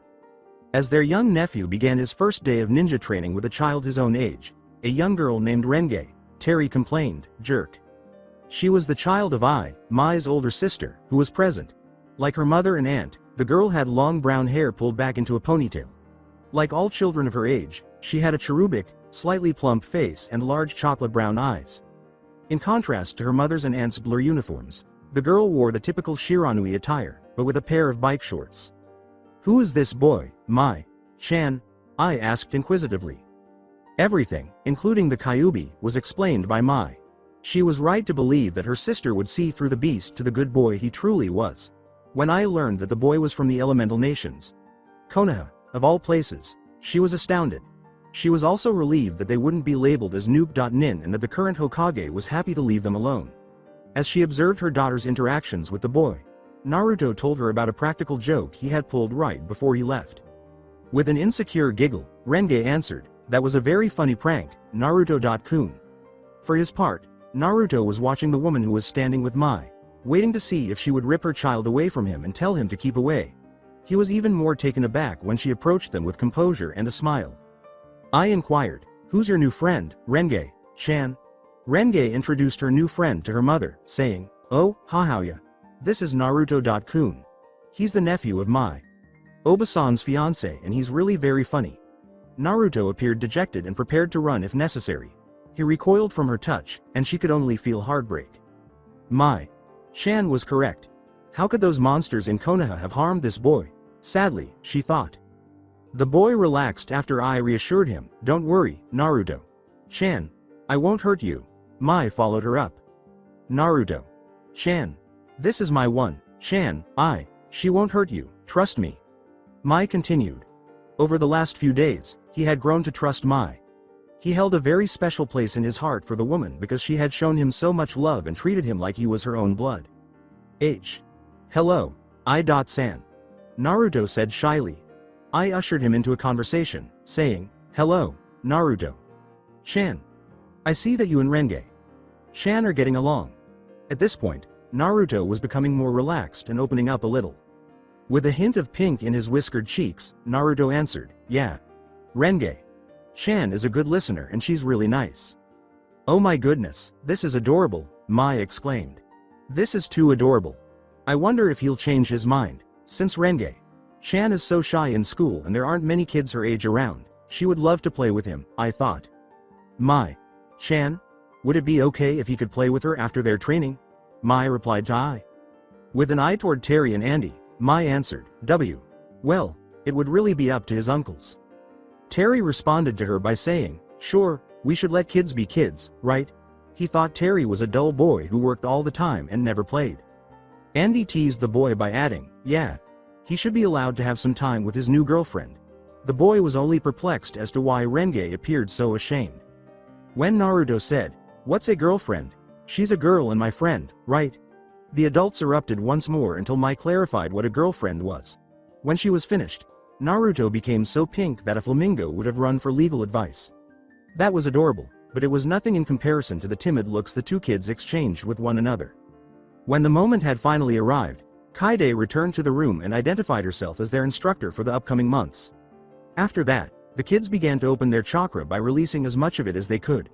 When it was Naruto's turn, he was radiating chakra like a tiny nuclear reactor, but Renge, as might be expected from a child, was barely able to squeeze any out. Kaide quickly said, "Okay, Naruto.kun. You can stop now." During the conversation, she was clearly shaken by what she had just witnessed, but she was also profoundly impressed. She pondered, "This child is truly remarkable. No child should have that much power sleeping within them." "What was that?" Terry questioned, perplexed by his nephew's recent actions. "His chakra. It's massive. Only Master Hanzo or Mai-sama has so much chakra within them." Kaide responded. Even though they were unable to use chakra as the Shiranui could, Terry and Andy both understood what it was, and it made sense after learning about their history and Terry's personal experience with it. Unlike Master Tung and Cheng Sinzan, who used chi energy, they both used ki energy in their attacks. Even though they lacked chakra's flexibility, their destructive power was still beneficial. His enormous chakra stores and the stamina Terry described to Mai and her family all seemed to be a result of being a Jinchuriki. In the same way that the Ichibi no Shukaku gave its bearer the power to control sand at will, Hanzo had heard of other such individuals acquiring various skills and characteristics. He would benefit somewhat from this while he was training. When others would collapse from exhaustion, he would be able to go on. The next surprise was that the boy was not arrogant about the fact that he was soaking up everything that was taught to him like a tiny sponge. With Renge at his heels, he absorbed it all in his youthful wonder and joy. Kaide soon discovered that the best way to teach the two without them becoming disinterested was to turn each exercise into a game for them. Although Renge was extremely shy as well, She had learned to open up during the next 3 months thanks to her playdates with Naruto. The two even turned trying to pull pranks on the clan's senior members into a game. As long as they didn't become overly destructive, old Hanzo wholeheartedly supported the practice because it gave the kids important life lessons in planning, stealth, and trap building. But since he liked to tease them the most, Andy was one of their favorite targets. One evening during dinner, the younger Bogard launched his most recent jab at his nephew. Andy was sitting next to his nephew, and he, Terry, and Mai had received an invitation to Ai's house for some hot pot. When Naruto reached for a piece of meat, Andy swiped it and left some chrysanthemum on his plate, which is what led to Naruto's biggest practical joke. "You'll need to eat more veggies if you want to grow tall and strong for your girlfriend." Andy gave a jab. In the end, Ai and Mai both glared at Renge as he blushed profusely and left the table. Unaware of the prank he set himself up for, Andy defended himself by saying, "What, I was just teasing them." Indeed, Naruto's mental world was a frightening place. Later that evening, Naruto sneaked off, grabbed a tube of rubber cement, and put some in Andy's shampoo bottle while the Bogards and nephew were hosing off and doing the entire funking process. "I got the idea from watching Police Academy 2. Like clockwork, he took the spiked bottle and used it after planting it for the unwary man to use. His hands gradually grew progressively slower as he lathered his long blonde hair, until they eventually adhered to it." Andy ran around as if someone had set him on fire, attempting to tear his hands out of his hair but only making it worse. What the hell? Ah! He screamed. Unaware that he was still frantically tugging at his hair, he had dashed out into the main compound areas, naked except for a towel. The entire compound turned to watch his frantic shouting, wondering if he had finally lost his temper from his constant stoicism. Mai fell to her knees laughing after jumping down from a rooftop she was sitting on to see how her bow was doing. She was asked by a Shiranui shinobi, "Mai, Sama, what's so funny?" Mai guffawed, he. Ha, he. His hands, glued to his hair. While the others almost soaked themselves with laughter, Andy appeared to have lost all of his face's color. After seeing the damage, Terry and Naruto hurried out of the bathhouse and joined in. Andy suspected something was wrong with them, but he realized what had happened when he saw them give each other a high five. Andy almost screamed, "You mean, you two did this?" "Nope. It was his idea. I just helped a bit by distracting you," replied Terry. As seriously as a 6-year-old kid, Naruto told him, "Nobody makes fun of Renge-chan." I found it admirable that he stood up for her daughter in this manner. The scene was made even more adorable when Renge approached him and kissed his cheek, causing him to blush as well. "Ah. It's so cute the way he sticks up for her. He doesn't know it yet, he probably has a crush on my daughter and she on him. I can see them dating once they get older." Foo, she said to her sister. "I know. He's a little sweetheart, isn't he? But, I wonder where he got that devious streak from," Mai pondered. "He got it from his mom from what Sarutobi told me. She was somewhat of a pranking genius and I think he might be a little terror if provoked," Terry informed them. When he approached them, Andy complained, "Yeah, but my hair." He still had hair covering his palms, but someone had to cut it off and hem it short to even it out. "Andy. What? I'm not enough for you," Mai teased, causing his face to flush once more in embarrassment as he realized the joke's meaning. Naruto said, "Hey, Uncle Terry. What does that mean?" His uncle winced and sucked in air. Terry replied hastily, "Yeah. I'll tell you when you're older." Finish. Naruto laughed as he recalled his best trick to date. Heh. The rest of the Shiranui got a great idea for their missions from it, but Andy now had to check his bottles of body wash and shampoo for any indications of tampering. Their difficult.to reach targets were made easier to deal with by spitting bottles of wash that their marks were supposed to use with a poison that absorbed through the skin. This was very simple, almost a guarantee of death, and extremely difficult to identify and trace. Naruto was pleased with his improved mobility compared to before he arrived as he completed packing his travel bag. He could use his agility much more easily because he had better balance. He could barely keep up with the older ninja now, jumping like a flying squirrel from tree to tree and roof to roof.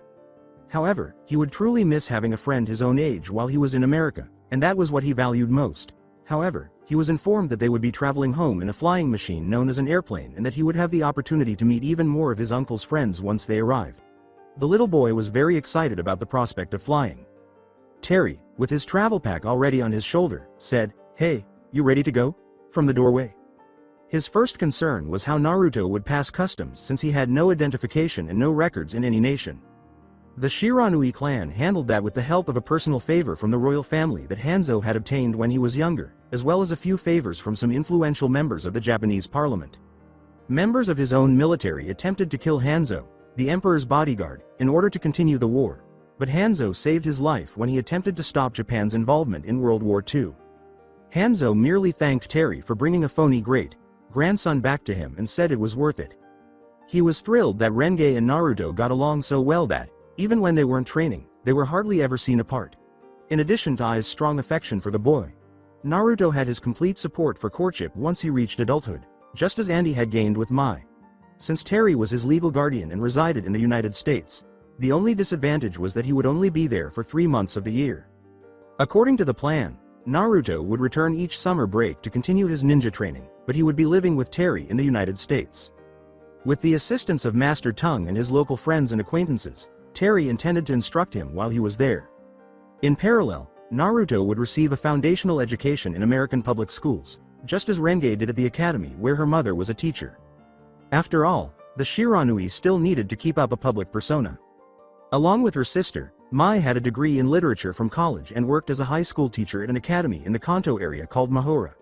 While Terry only completed high school and occasionally attended night classes at a junior college, earning a few ASE certifications, Andy excelled in the liberal arts as well. Since he would be living in a nation where English was the primary language, he was also teaching Naruto the language. As he and his uncle left the room, the boy answered, "Yeah, I'm ready to go," before Naruto was tackled from behind by a tiny, brown-haired blur. The two were on their way to the main gates. "Do you really have to go, Naruto-kun? I don't want you to," Renge sighed. "I'll be back next year, Renge-chan, and we can play again when I get back," Naruto exclaimed with a smile. She tightened her grip on him even more, he discovered. She begged him, do you promise? Will you really come back?"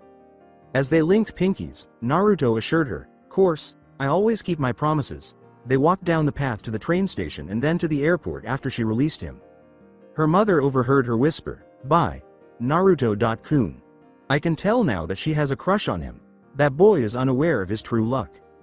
Despite our propensity for seduction, Shiranui women remain faithful to their partners even after they pass away. It seems to me that she has already chosen her love, and at such a young age. As she escorted her daughter to pack up, I chuckled to herself. Any other boy who might come calling just lost the race before it even started. They themselves were heading home. This year, Renge began first grade at Mahora Elementary. But then an idea occurred to her. She does not want her daughter to experience what happened to her. In order to provide them with a future, her husband had died. She wished Renge and her husband would not be forced to make that difficult decision. "All right, Koichi?" After 2 hours. The international airport in Kansai. Terry and Naruto exited the station to board the train headed for the airport. The sheer number of people present astounded the boy. He said, "Uncle Terry? Is this another town?" As they checked in at the ticket counter, Terry told him, "No. This is where we take that plane I told you about and get to America. I live on the other side of the world from here and it would take over a month to get there by boat." After that, Naruto almost belted a customs officer for frisking him at customs. Terry clarified that Naruto was so young and that it was his first time traveling overseas, so they allowed him to pass. They were now waiting for their flight to reach their gate in the concourse. Being Naruto, they ate at one of the food kiosks that sold pizza, of all things, because he was hungry. "Hey, this is that pizza stuff you told me about, right?" replied Naruto. Terry savored each bite and said, "Yep. That it is, little buddy. That it is." Naruto's eyes widened as he tried a nibble. Naruto exclaimed, "Whoa, this is really good, almost as good as ramen," as he devoured the big piece of cheese pizza. Terry got his nephew a piece of every combo the vendor had to offer, introducing him to pizza, the Italian gift to the world. He ate nearly as much as Terry, who was amazed at his appetite. However, an announcement was soon broadcast on the public address system. JAL Flight J356 bound for Los Angeles now boarding at Gate 24B. Attention! JAL Flight J356 bound for Los Angeles now boarding at Gate 24B. Terry remarked, "Sounds like we'd better go." Naruto almost jumped when his uncle gave him the window seat as the two boarded the plane and settled in. They finally paid attention to the flight attendant after a short while. She began with the standard pre-flight instructions, saying, "I'd like to thank you all for choosing JAL for your travel needs on this Pacific flight to Los Angeles. This flight will take at least 8 hours, so if you would please sit back and relax while we explain the safety rules on our flight. On the tarmac, Naruto could see a variety of aircraft and people. A few were considerably smaller, carrying just one person, while others were equally large and being dragged by smaller cars. What were the smaller ones? Naruto inquired. Those belong to the military for defense. They are called fighters. He continued by saying that they were part of the nation they were traveling to, specifically their navy. I was stationed there from 02. 05 in Atsugi, so I know we occasionally used civilian airports to refuel. F.A.18s were in use even back then, having first entered service in late 1982. As he watched them soar through the air with their engines roaring behind them, Naruto exclaimed, "Wow! They sure are fast, I want to do that." Terry laughed at his nephew's look of amazement. Just a year before geese killed him and forever altered their lives, he recalled that during that time, he and Andy both wanted to become pilots after his adoptive father took them to Pensacola to see an air show.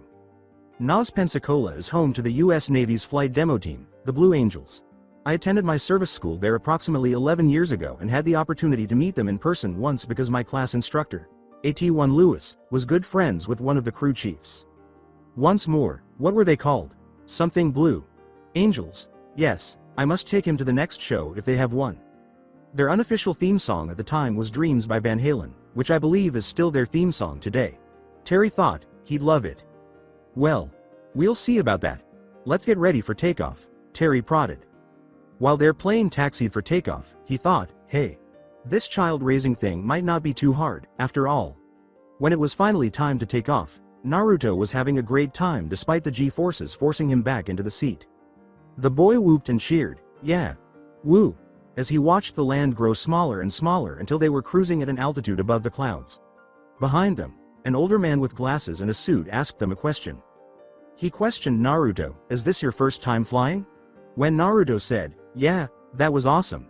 I want to do that again. He was babbling with excitement. You're a brave one. The man laughed. Usually, kids your age hate flying. Terry said, sorry if he disturbed you, but the man waved him away. The man introduced himself and said, it's quite all right. The name's Takamichi T. Takahata. How do you do? Terry introduced them, saying, I'm Terry Bogard, and this is my nephew, Naruto. Through conversation, Takamichi revealed to them that he was a faculty advisor and English teacher at the academy known as Mahora, which is located close to Tokyo. He allowed Naruto to amuse himself during the flight by using some educational materials that he just so happened to have with him.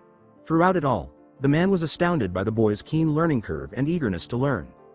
As the boy tore through his teaching books, Takamichi reflected, I wish Asuna was like him when she was little. He'll end up learning English as fast as Negi learned Japanese. Naruto collapsed and leaned on his uncle's arm after burning himself out after a few hours. Terry laughed and covered the boy with his jacket. He mentioned the academy's name, and Terry saw it. Maybe this guy knows Mai's sister, who works in Mahora. Say, do you know an Ai Shiranui? She's a high school teacher there at Mahora, Terry responded. Takamichi answered, yes, I do know her, actually. Are you an acquaintance of hers? Terry laughed as the two engaged in small talk until they both decided to take a quick nap. Yeah. My little brother is engaged to her younger sister, Mai. She pretty much declared herself to be Naruto's aunt. It looks like Ai's daughter has a huge crush on the little guy, here. They entered Los Angeles airspace a few hours later. Ladies and gentlemen, we are now beginning our final descent into Los Angeles International Airport. Terry rubbed his nephew, who had been soundly asleep for several hours. Terry pushed him awake and said, hey kiddo, we're almost there. After waking up, Naruto hurried to the window to observe the expansive city of Los Angeles and its coastline below. Another highlight of Naruto's day came when they touched down, and they got off the plane to head to their next flight. Then Terry had a flash of insight. He guided them to a phone booth and called a number, giving Naruto a few quarters to play in an arcade where he could watch him while he made the call, since they had no one to pick them up from the terminal when they pulled in. The voice on the other end said, hello? Who's this? She interrupted him as he was about to respond, hey, Mary? It's me, Terry. He had to hold the receiver away from his ear as she exploded on the other end of the line, saying, you jerk? You take off nowhere for months and worry me half to death to go gallavantting around. After a short while, she appeared to relax, letting the ringing in his ear subside. With greater composure, she inquired, now, where are you and what have you been up to? Well, I'm at LAX in Los Angeles, getting ready to catch a flight to Miami International. I was wondering if you could pick us up at the airport? He inquired. With a hint of suspicion, she said, wait a minute. Who are you with? Terry questioned, didn't Yuri tell you? Mary, who was now more interested than suspicious, asked, no, she didn't mention anything. Why? I'm bringing my nephew to live with me. He's only 5, almost 6 in 2 months. I need to get him enrolled in school as soon as I get there. Terry responded. Mary laughed. She went on, joking, listen to you, Mr. Responsibility. She assumed the child was his and asked, how did you even get a nephew, anyway? What happened to Andy? Terry told her everything that had happened, including what he had been doing for the last 3 months since he had retrieved the child. Actually. She said worriedly, oh, that's terrible. How is he? Is he all right? Mary had a deep affection for children. Actually, he's fine. He's a resilient little guy and pretty smart, too. Mai's already attached to him and even has himself a little girlfriend, but he doesn't know that yet. Terry stated to her. Give him a few years and he'll notice, like all boys start to do. I really want to meet him, so when does your flight land? I'll need at least an hour to attach the sidecar to my bike, she inquired. Terry worked out the rest with her. Let's see. I think we'll land in Miami around 4 in the afternoon your time. We'll meet you in the baggage claim area.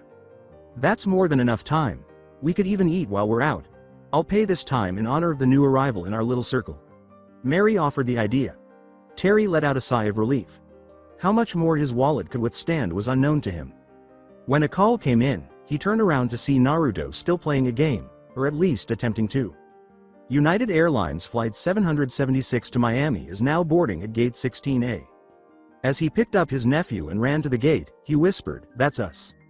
Several hours later, Florida's Miami-Dade County. The International Airport of Miami. Dade, Terry and Naruto arrived in Miami on schedule, but Terry gained insight into what to feed Naruto. When a soda was offered to him, the boy became extremely agitated due to the sugar in it. Even though he was snoring rather loudly for a 6-year-old, being that hyper had the unintended consequence of causing him to crash again, requiring Terry to carry him off the aircraft and causing some of the women to give him the "ah" effect. They saw a man in a blue suit conversing with several police officers and another man in a white suit with a pink shirt underneath as they descended to the baggage claim area. After calling each other Crockett and Tubbs, they quickly left, got into a black sports car, and drove off. As a woman screamed close to them, Terry remarked, that was weird. Naruto was awakened by her shrieking, Kevin, as she passed out. From behind them, a voice said, no, that was weird. Mary was waiting for them when he turned around. She introduced herself to him and said, hey, Terry, this is him? As she knelt down to meet his eyes, she said, hey there, sweetie. My name's Mary, Mary Ryan. What's yours? Her eyes were a lovely shade of blue, wide with curiosity and adorable little whisker marks. As they loaded up in the sidecar of her motorcycle and returned to Southtown, she grinned and said, oh, he is so cute. Terry's going to have his hands full when he gets older and gets interested in girls. But I think I'll be around to help with that, provided a certain ring is in my future. East Island District's Southtown Pow Pow Cafe. As they raced down the interstate and into the East Island neighborhood of Southtown, where a mutual friend owned a hip cafe and restaurant, Naruto relished the ride, especially the wind in his hair.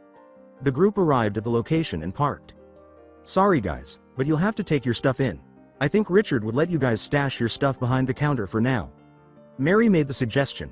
With a shrug, the two followed her inside the restaurant as instructed. As soon as they stepped inside, they immediately encountered Richard Meyer, the establishment's owner.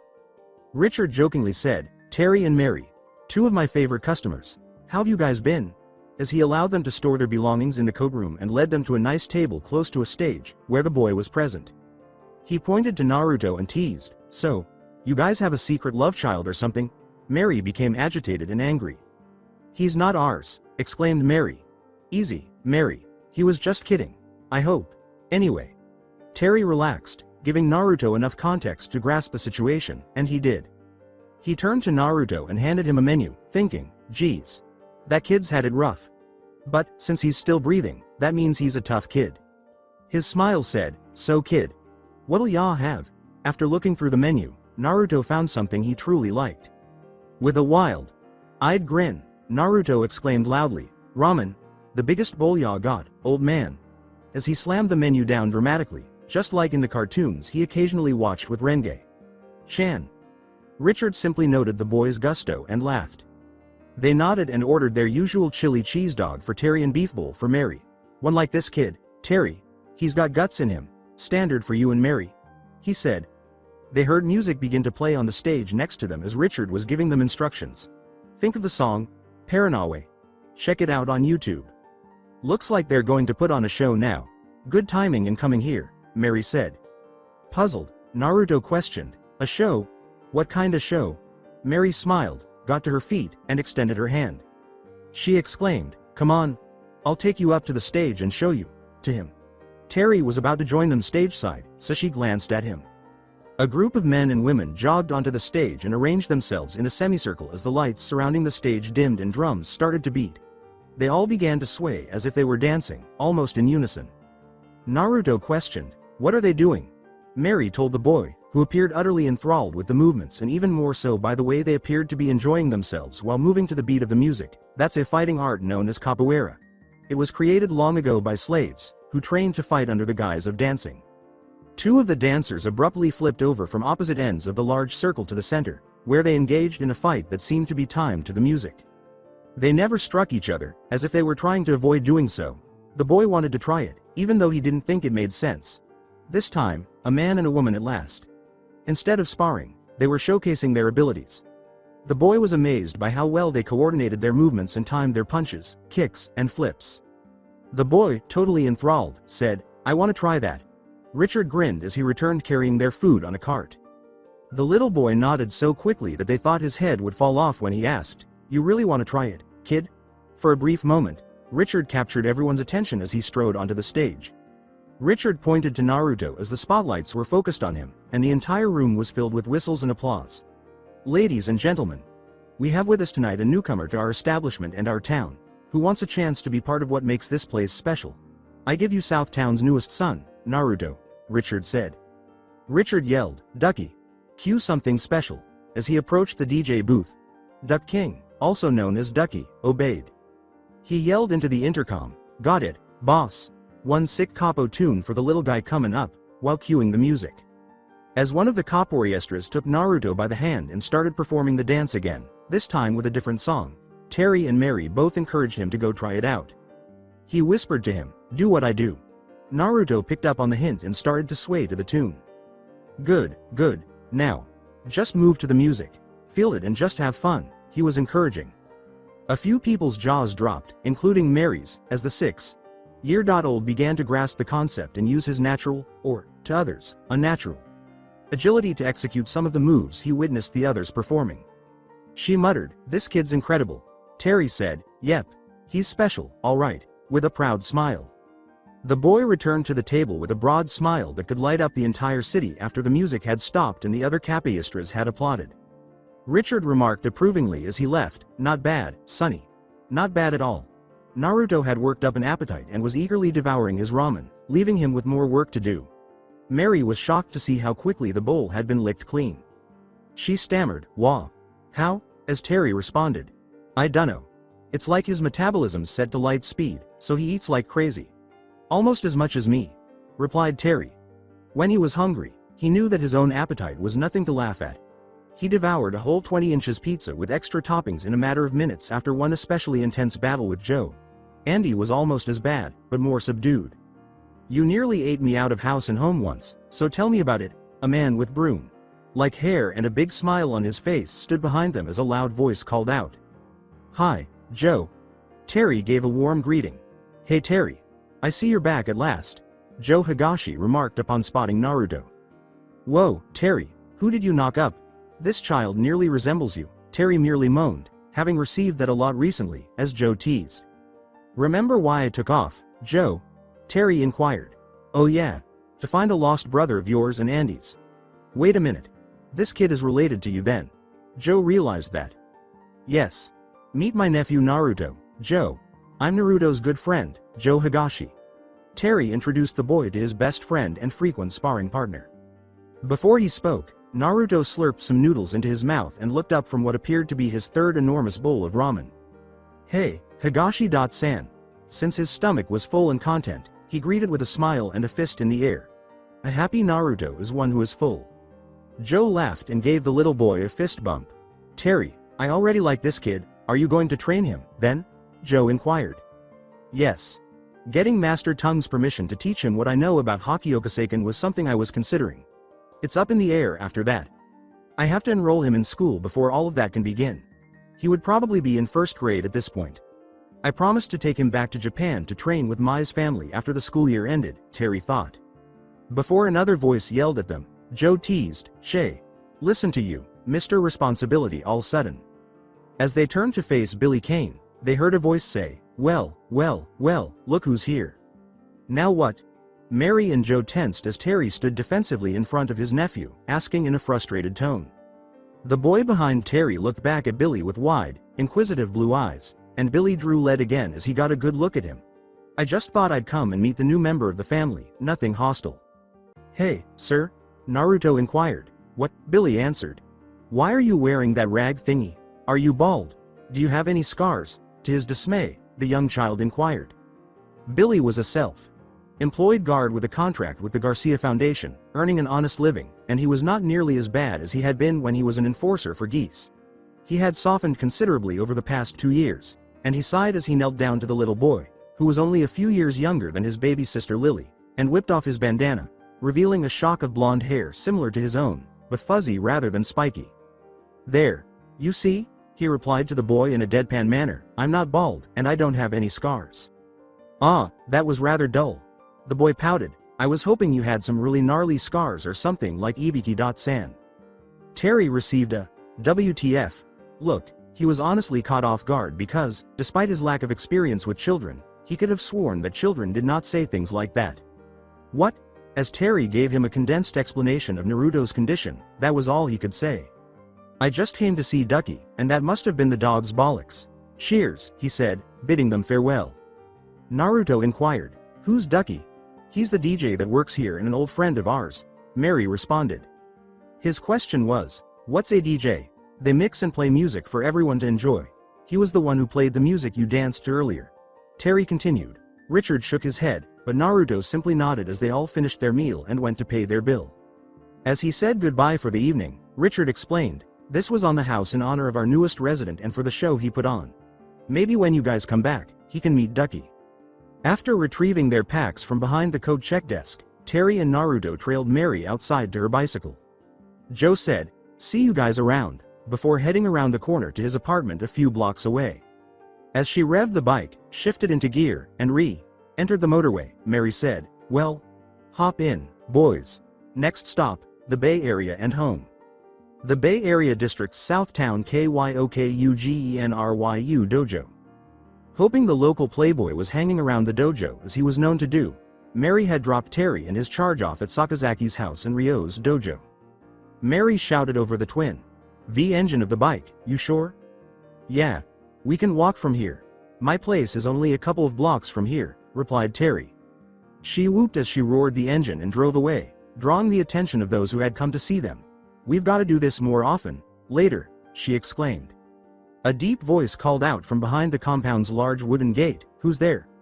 As the gate swung open, Terry said, Ryo, it's just me, Terry, I'm back.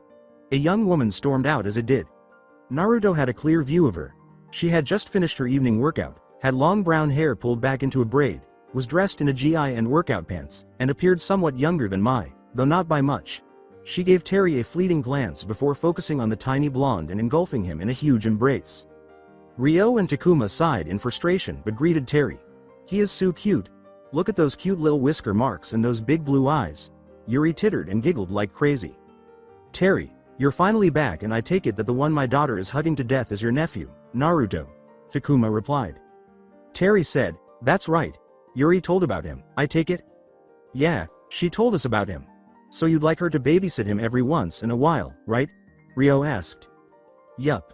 I figured that I need to get a job and this lone wolf thing I had going is gonna need to take a backseat for a while if I'm gonna take care of a kid. I'm even enrolling him over at my old elementary school a few blocks from here. Terry replied in a way that surprised them. I see that you have taken the initiative on your own, Terry. That is very good. I hope that you will become a great parent, like me. Takuma responded with a sage nod. At that statement, Terry and his two kids couldn't help but perspire. As they shifted the topic, the three of them simultaneously thought, I'm going to pretend I didn't hear that. Oh, Terry. Robert wanted to tell you to come to the Garcia Foundation offices when you got back and see him about something. Yuri reminded him of this.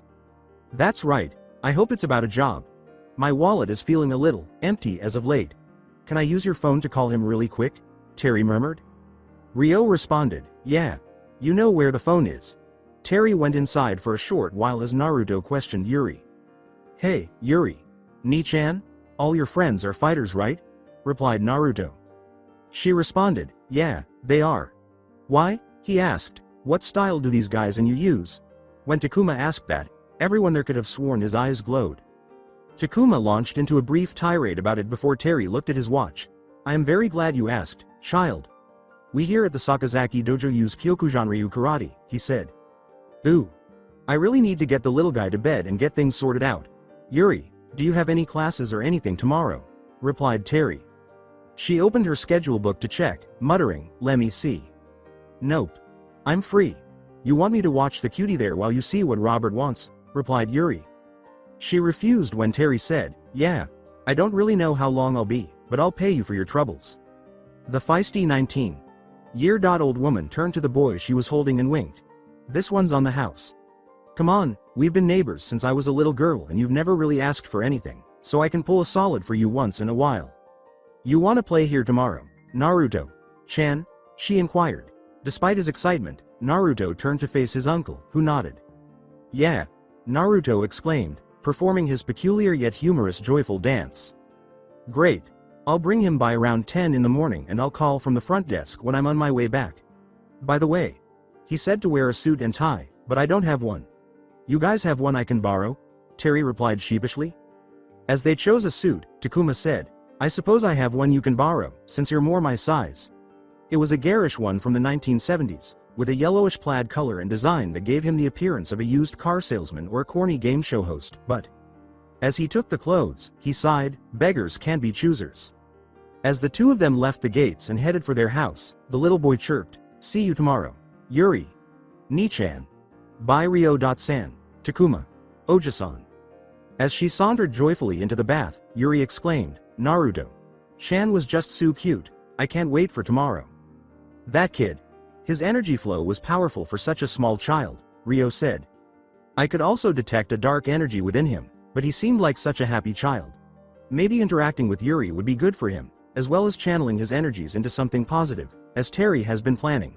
Takura offered. You mean? Train him while Yuri babysits him? But Dad, he's only 6. He couldn't possibly take the harsh training you give the beginners. That's why so many quit, Ryo argued. I think he can probably handle it. Hanzo of the Shiranui has already begun his training. All we really need to do is shape him physically. Besides, I think the boy would have fun with it if we make it a game for him. Takuma made the point. When his father said something that made sense, Ryo was taken aback. When Terry arrived, he was working on his motorcycle, and Takuma had returned to the family room to read his paper again. He looked up as though he expected it to snow suddenly, but he shrugged and went back to his work.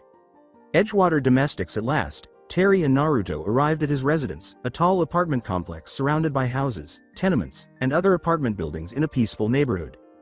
Because of the people who lived in that neighborhood, it was quiet. Even Geese Howard and Mr. Big, when they were still in business, and Jack Turner and his gang refused to go there. Axel Hawk, a boxer who lived on that block with his mother, had a nasty right hook and was extremely intolerant of troublemakers. Another factor preventing gangs and rabble-rousers from converging on the area was Terry himself. A few blocks away was another, the Kyokujanryu Dojo. Lastly, Mickey Rogers resided close to his parents there. He is a bit of a miscreant, but he won't put up with his parents getting into any problems. One advantage was that Naruto could play with other children his own age. After guiding him up the stairs to his residence, Terry was ready to insert his key into the lock when the landlady stopped him. Terrence Kelly Bogard. He heard his full name yelled out from down the hallway by a high-pitched voice. Come on, these guys must have some sort of embarrassing middle name. He groaned, ah. Busted. Naruto peered around Terry's leg to identify the person. The older woman was holding a cane and waving it at his uncle. She had large glasses and white hair pulled back in a tight bun. Then she scolded his uncle like a child, saying, Where on earth have you been, young man?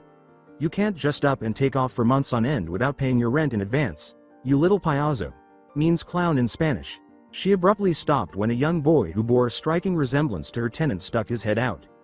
"You went and had a love child? How irresponsible can you be?" She was raving. Naruto questioned, "Who's this, Uncle Terry?" When he referred to him as uncle, she stopped. She questioned, "Wait. So he's not yours?" "No, Mrs. Cepeda. He's my nephew and the reason why I left so suddenly. I found out where my lost elder brother wound up and left to find him, but found out that he and his wife had already died, so I took him in." Terry responded to his landlady's objections. "At least you left for the right reasons and not to just go and fool around. I'm proud of you. Mijo, term of endearment, means honey or dear in Spanish. Come on. They're around Miami, so there are bound to people of Cuban descent. And he's such an adorable little boy." The elderly lady gushed as she stroked her chin. Naruto whimpered, "Ah, hey, that kinda hurts," as she came to an end. As cheerfully as she could manage, she skipped off down the hall and out of sight, telling the boys, "I'll be back with some freshly baked cookies in a few minutes and give you boys some time to settle in."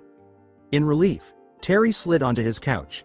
His landlady was displaying some kindness beneath her steel, or whatever it is, exterior, and the child had saved him from the second outburst of female rage today. As he surveyed his bare apartment, he began to consider living arrangements for his new charge. Although he only had one bed, Naruto could use it until he got him a bed because the couch was quite comfortable. Additionally, since they would be staying here for a longer amount of time rather than just the brief times he returned and left again, they would need to get more clothes. Naruto would require real clothing, not just his Shiranui ninja attire or the clothes he brought from Konoha. Terry helped Naruto unpack while unpacking himself, thinking, "Sounds like a trip to Goodwill's on the agenda. At least getting stuff there won't break the bank." Mrs. Cepeda returned after helping Naruto get into bed. When he informed the elderly Cuban woman that Naruto had conked right out, she shushed herself. She whispered, "Oh, I'll leave them with you, so don't eat them all. Good night, Terry," before heading out for the evening to pick up her husband, Arturo, to make the nightly rounds. Before placing the plate of his favorite cookies, chocolate chip cookies, on the counter in his kitchen, Terry grabbed one for himself. The thought of having nothing in the cupboards for breakfast in the morning made him wince.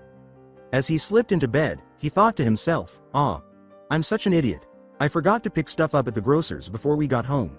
Oh well, we can do it in the morning before we head off to Yuri's place. It's been an extremely long day, but it's only the beginning." Edgewater Domestics, the tiny apartment, in the Bay Area of Southtown, had a window that let in filtered sunlight.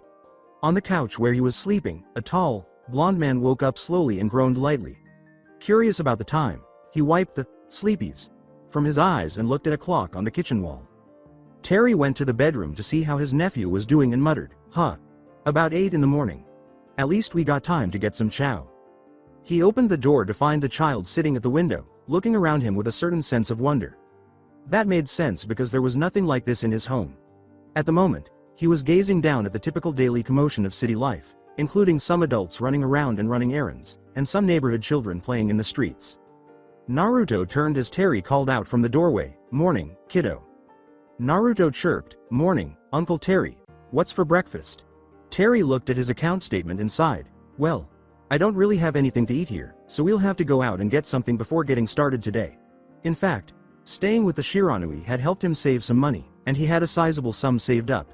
He needed the job even though he would have enough to sustain his new nephew for a while. His previous nomadic lifestyle was coming to a halt because he needed a job and had new obligations that would keep him here.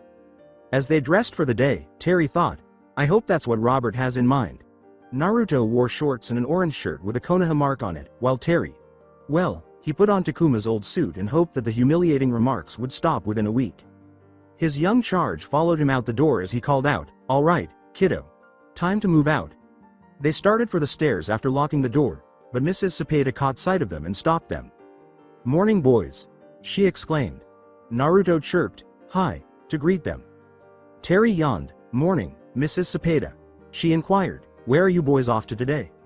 "We're going to go get some breakfast, then I have to go to an interview," Terry clarified. "Breakfast? I just made some chorizo and eggs. Arturo already had some and we have extra, so come and have some before you two go out." She was insistent. Despite being Cuban, she learned to cook her husband's favorite Mexican food, chorizo, among other things. Eggs and chorizo are one of my favorite breakfasts ever. I ate them frequently as a child and still do. Terry gave a feeble, "W. We couldn't impose" response. He was starting to feel a little uneasy about her sudden nurturing. It would have been a bad idea for him to ask, "Who are you and what have you done with the landlady?" "It's better than wasting your money on a restaurant, my boy. Now, come inside for a moment," she said. Terry pretended to be entering the Temple of Doom as they entered the apartment. Naruto simply shrugged and went inside with his uncle after spotting an elderly man reading a newspaper that he assumed was the husband of the kind elderly woman. The elderly man, who for some reason reminded Naruto of old man Hokage, said in a raspy voice, "Morning, mijo. Come on in." "That's exactly how my grandfather Richard, on whom I'm based, spoke." The elderly man approached a pan filled with food, poured it out into 2 flat discs, and wrapped them up. Arturo said, "Mijo, you want some hot sauce with yours?" Terry answered, "Yeah, actually. That tapatio is pretty good. My favorite hot sauce of all time is Tacito. I adore it on mac and cheese." Naruto, who had never seen food like this before, questioned, "What's this?" Terry gave him the best explanation he could. "You see, these are called burritos. This wrapping is called a tortilla, the meat is called chorizo and it's mixed with scrambled eggs. Go on, take a good bite." Terry offered encouragement. When Naruto did, a faintly spicy flavor emerged. The young boy finished his burrito in a startling 5 seconds after tearing into it with gusto. "That was really good," Naruto exclaimed, his face displaying a fox-like expression. Naruto requested some of the sauce his uncle had on his, but he asked what it was. Mrs. Cepeda simply dismissed it as a healthy appetite and served him and his uncle another one. As he tasted it, Terry informed him, "It's hot sauce. It gives food an added kick." Naruto was surprisingly fond of it. After glancing at the clock, the two decided to leave. Later, we saw them leaving the building and strolling through the streets, contentedly eating as they went. Terry blissfully forgetting the fashion horror he was wearing, until he reached the dojo. Sakazaki Dojo. When they got to the dojo, they discovered the gate was open, and Yuri was waiting for them inside the compound. She initially snickered when she saw the suit her father had lent him. That snicker developed into a chuckle, which in turn led to heart-pounding laughter. "Gahahahaha. Why, you look like a prom date reject. All you need are the dorky glasses." Yuri guffawed and went on until Terry provided Mary with a ride to the Garcia building. Mary laughed even louder when she saw Terry grimacing and blushing in embarrassment. "So what's the grand prize this week?" she asked. As he turned to face his nephew, he complained, yeah, laugh it up." His nephew nodded as he said, "I'd better get going, kiddo. Be good and listen to Yuri, okay?" He chirped, "K, Uncle Terry," as he hurried into the compound, but not before Mary grabbed him by the shirt collar. She raised an eyebrow and said, "Ahem. Forgetting to say something to someone, little man?" The little boy smiled sheepishly at her. "Heh. Sorry about that," he said, giving her a brief embrace. Naruto exclaimed, "I'll see you later, Mary, Uncle Terry," as he and Yuri returned to the compound, Mary and Terry departing for Garcia Tower. After giving it some thought, Yuri asked the beaming boy, "So Naruto-kun, what do you want to do today?" Naruto inquired, "What's to do around here?" Just as Yuri opened her mouth to respond, a voice called out from beyond the wall. A female voice yelled, "Yuri Sakazaki, I challenge you," causing Yuri to sigh. When the door opened and a young woman dressed like some of the dignitaries he had once seen visiting Gigi appeared, Yuri groaned, "Aw man. Not her again." Yuri sighed in frustration, "Kasumi. Why are you challenging me again? Don't you get tired of doing this nearly every week?" The young woman exclaimed, "No, I will never stop until my father's honor is avenged." Introducing 16-year-old Kasumi Todo, Raihaku Todo's daughter and the heir to his fighting style. When Mr. Big was still roaming free a few years ago, Yuri's older brother Ryo got into a fair fight with her father and kicked his ass while he was searching for her. At the age of 13, Kasumi vowed to exact revenge on the Ryokugan school and the Sakazaki family. She had been challenging Yuri to duels on a regular basis because Ryo had become too much for her to handle. That small choice hadn't made a big difference because Yuri was faster and more flexible than her brother, even though she wasn't nearly as strong physically. She was able to wriggle out of almost every hold she attempted and was being severely beaten. But, much to her mother's annoyance and her father's pride, she had not given up. As the young woman entered the compound, she noticed a young boy who she thought was a student at the dojo. He approached her and captured her interest. Without much effort, Naruto asked naively, his bright blue eyes wide with innocence, "Why do you want to fight Yuri? Nichan so much?" He was almost overloading what almost every female possesses, the kawaii factor. "Ah, so adorable. Help, Kasumi, pay attention," But, so cute. Kasumi fought with herself, giving the impression that her thoughts had taken a break. As she snatched the boy into a hug, a silly smile appeared on her face. Naruto yelled, "Hey, N-A. Chan. Help," to Yuri, who sighed with relief that she wouldn't have to face another obstacle at this time, not while watching a child. For hours, Kasumi forgot why she had come, and the three of them contented themselves with playing games with the young boy. The two girls and the child were unaware that there was another person who harbored resentment toward the Sakazaki family, but the only way to settle his grudge was through violence. As one of the few styles he hasn't yet surpassed, the Kyokugen style has long been a source of resentment for Eiji Kasaragi. On one occasion, he challenged Ryo Sakazaki but lost badly. Slowly, that rivalry developed into a resentment and eventually an obsession. He finally came to the conclusion that bloodshed was the only way to clear his name, and he wasn't picky about whose blood was shed, as long as it was a Sakazaki. He became a nuke.nin after leaving his ninja clan because they didn't want to share in his desire for vengeance. The two elderly residents had left the house earlier that day, Ryo to pick up some custom parts for his motorcycle and Takuma for some ingredients that he could only find in the Little Tokyo area, leaving Yuri with a small child. He had waited until those who would help them had left. Neither the boy nor the other girl's arrival mattered. This time, he decided to attack. Just in time, Yuri's senses prevented a blow that might have severed her head from her neck. To her horror, Eiji Kasaragi had come for blood when she turned to face her assailant. She looked over at Kasumi. "Take the boy and run," she shouted to her opponent as she got ready to face him by herself. The boy in her arms was struggling to help her, but Kasumi was in shock over what had just transpired. Naruto squirmed and screamed, "Yuri! Nichan! Let me go! I gotta help Yuri, Nichan! Go! Get out of here!" Yuri screamed once more, avoiding more blows as she attempted to hold him off long enough for her father, brother, Terry, Mary, or anyone else to arrive. Eiji noticed her and quickly ran to stop them after Kasumi reluctantly nodded and attempted to take the boy and flee. No witnesses. He slashed her neck, knocking her off balance and causing her to release Naruto. The boy leapt to his feet and made a fruitless attempt to attack the man. Come on, he hasn't done much training yet and he's only 6. He sensed a strong presence in the boy, but he wasn't particularly amused by the child's attempt to harm him. Chakra. That pressure. However, how and why in such a young child? He pondered until, in his moment of distraction, a foot struck his temple. The boy's head had been knocked sideways by a fortunate strike with a lot of force. As he proceeded to assault Yuri, his laughter vanished as he seized the child and threw him against the adjacent wall, almost rendering him unconscious. As she stepped up her game, Yuri roared in rage, "You bastard! He's only a child." She decided it was time to drop him, hard, and her strikes came even faster, scoring multiple hits. She took a step back to gain space and regrouped for a single, powerful blow. Haha Sho Kouken. He recovered his senses in time to avoid the enormous energy blast as it screamed toward its target. No. The now. Utterly worn out, Yuri muttered, appalled at the idea of not just herself but also Kasumi and Naruto being at the non-existent mercy of this madman. Drawing his twin daggers, he hissed, impressive. "But now you die."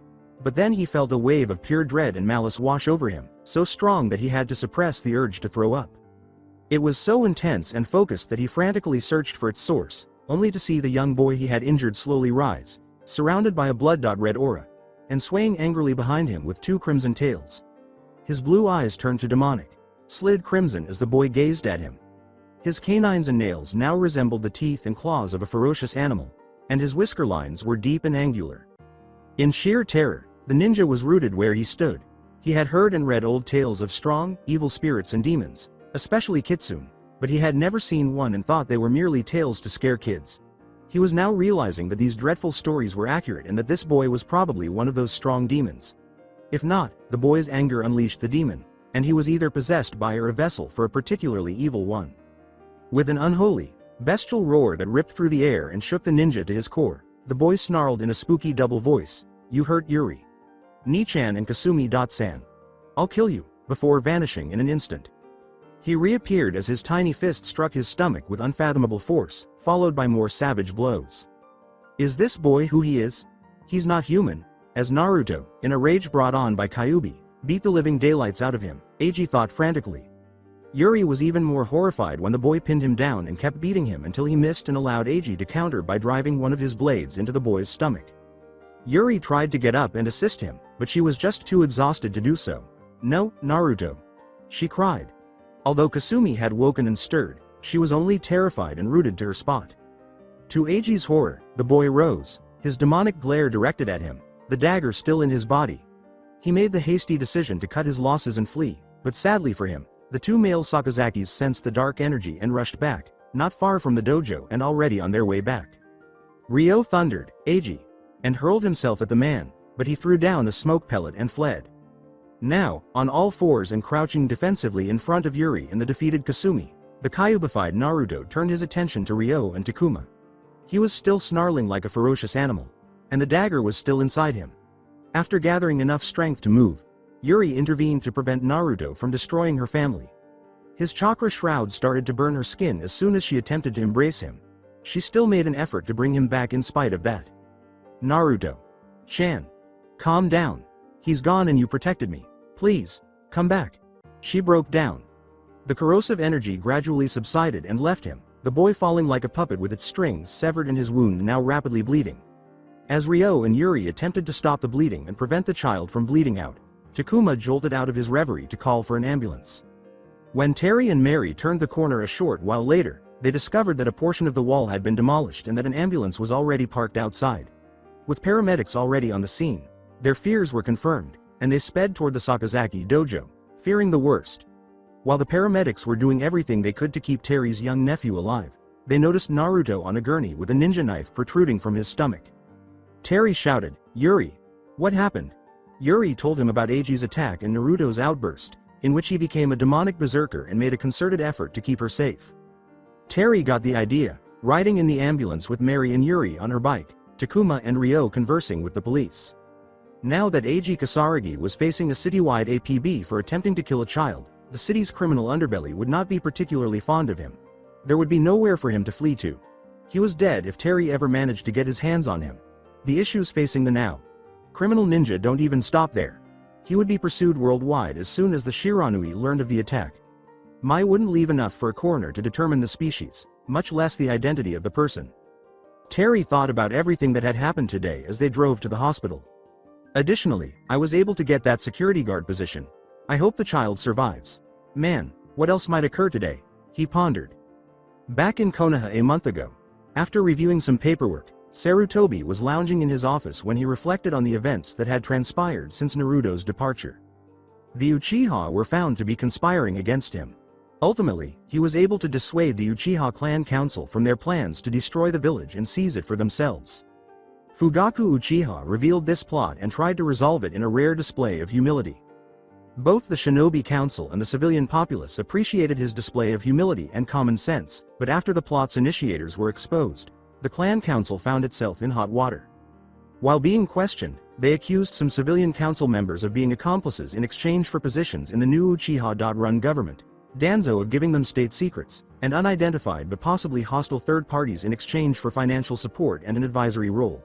At least 2/3 of the clan council had been carted off to prison. Itachi Uchiha led a group of devoted Uchiha Anbu who were promptly assembled to look into this lead in a show of good faith. The risk paid off handsomely, as the investigation's findings were startling. They discovered that some Uchiha who had vanished ended up on Orochimaru's test slabs after being kidnapped by Danzo, along with a number of other clan members and genetic samples from the first 2 cages. They also discovered that Danzo had a large force concealed away under the pretense of a personal security detachment, and that they had discovered a vast underground complex with tunnels that extended for miles beneath the village. Sarutobi had sufficient proof after reading the report to ultimately remove the Phantom Root program. The elderly Cage even called back his 2 surviving students to assist, making this an all-hands-on-deck situation. Given the report's mention of Danzo having her brother killed for genetic material and her lover killed for sniffing around her small private army in an attempt to learn the truth about Root, Tsunade was particularly motivated to bring down the old belligerent. Jiraiya arrived because he was fed up with Danzo interfering in other nations' affairs and having to clean up his mess before they attempted to exact revenge. Additionally, Sarutobi had discovered proof that Danzo was directly accountable for the passing of Hanzo Shiranui's younger sister, Kimi Shiranui. He killed her, leaving the body behind, after using her as a human shield against a Kiri-nin he was battling. The fact that he intended to send teams to track down Terry, murder him and everyone in his vicinity, and bring Naruto back to Danzo to serve as his personal weapon was what most worried him. Before Danzo even realized the shinobi had entered the underground complex, waves of them stormed in, causing shock and awe. Teams of Inuzuka and Aburame sweepers had disabled his demo charges and traps when he attempted to activate them. They were able to block all escape routes because the tunnels had been marked out. Numerous fully indoctrinated rude shinobi were either killed in battle or committed suicide to evade capture. As they continued, they discovered holding cells containing children as young as 3 years old, who were probably the most recent rude candidates. Subsequent investigations revealed that they had been stolen from both their own orphanage and other nations, and that the matron was dealing with Danzo and fresh bodies for quick money.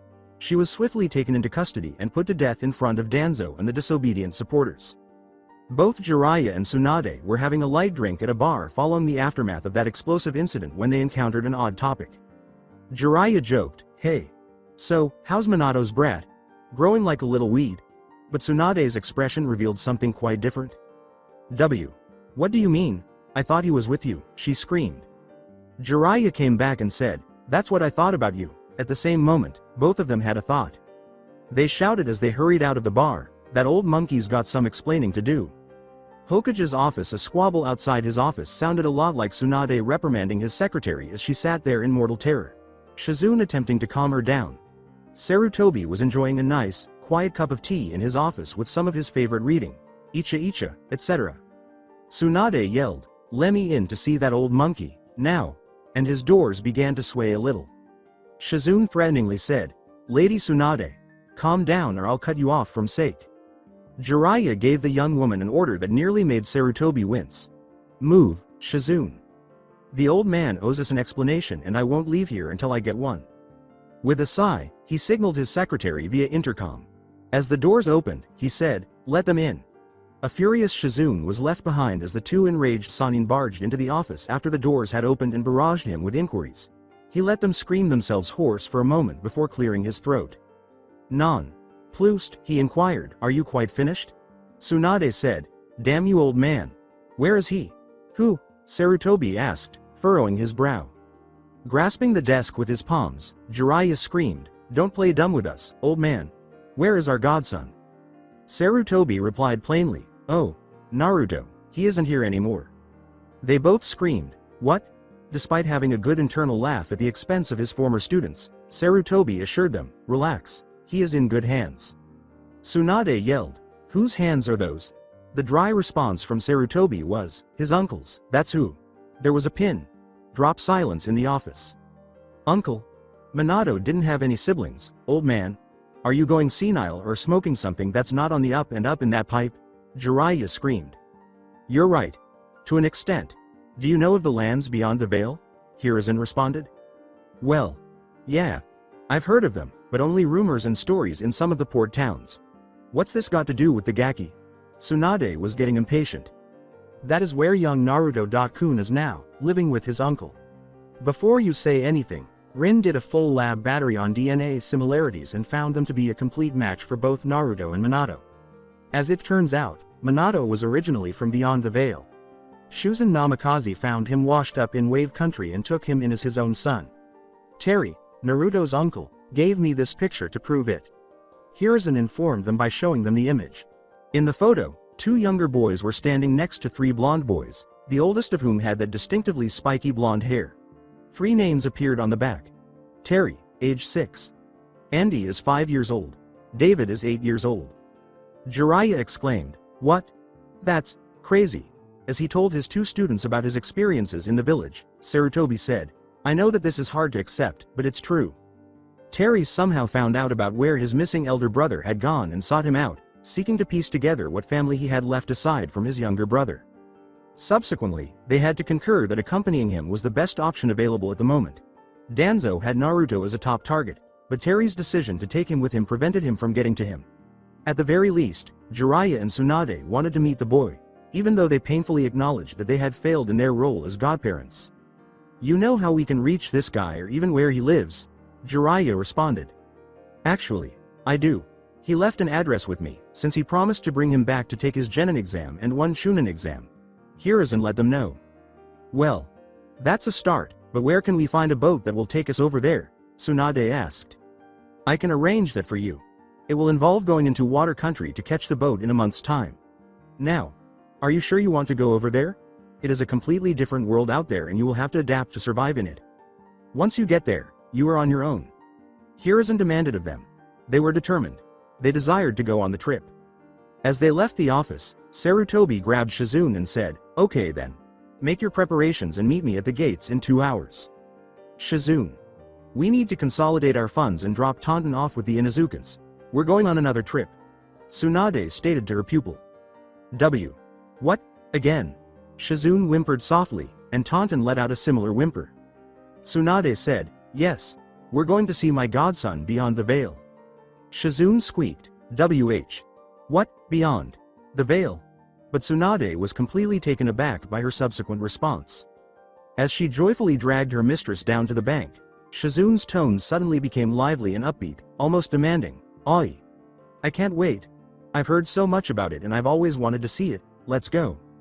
Jiraiya thought, wow. Never seen her that excited before, but dismissed the thought. His Pravinus skyrocketed when he produced a magazine he had received from a sailor in return for a couple of autographed Icha Icha books with the word, Playboy, printed on the cover. With unsettling joy, Jiraiya yelled, "Hee hee hee. I can go to where these little beauties flow like water. Kami bless that little Gaki for leading me to the promised land," before he skipped down the street to retrieve his money from the bank. Up in his office, Sarutobi was writing a letter that they would deliver to Hanzo Shiranui. First, it was to share the results of Danzu's work, and second, it was a favor to assist her 2 students upon their arrival at the Shiranui compound. If Sarutobi ever wanted to visit, Hanzo had sent out a message with directions. Now that the council situation is under control, maybe.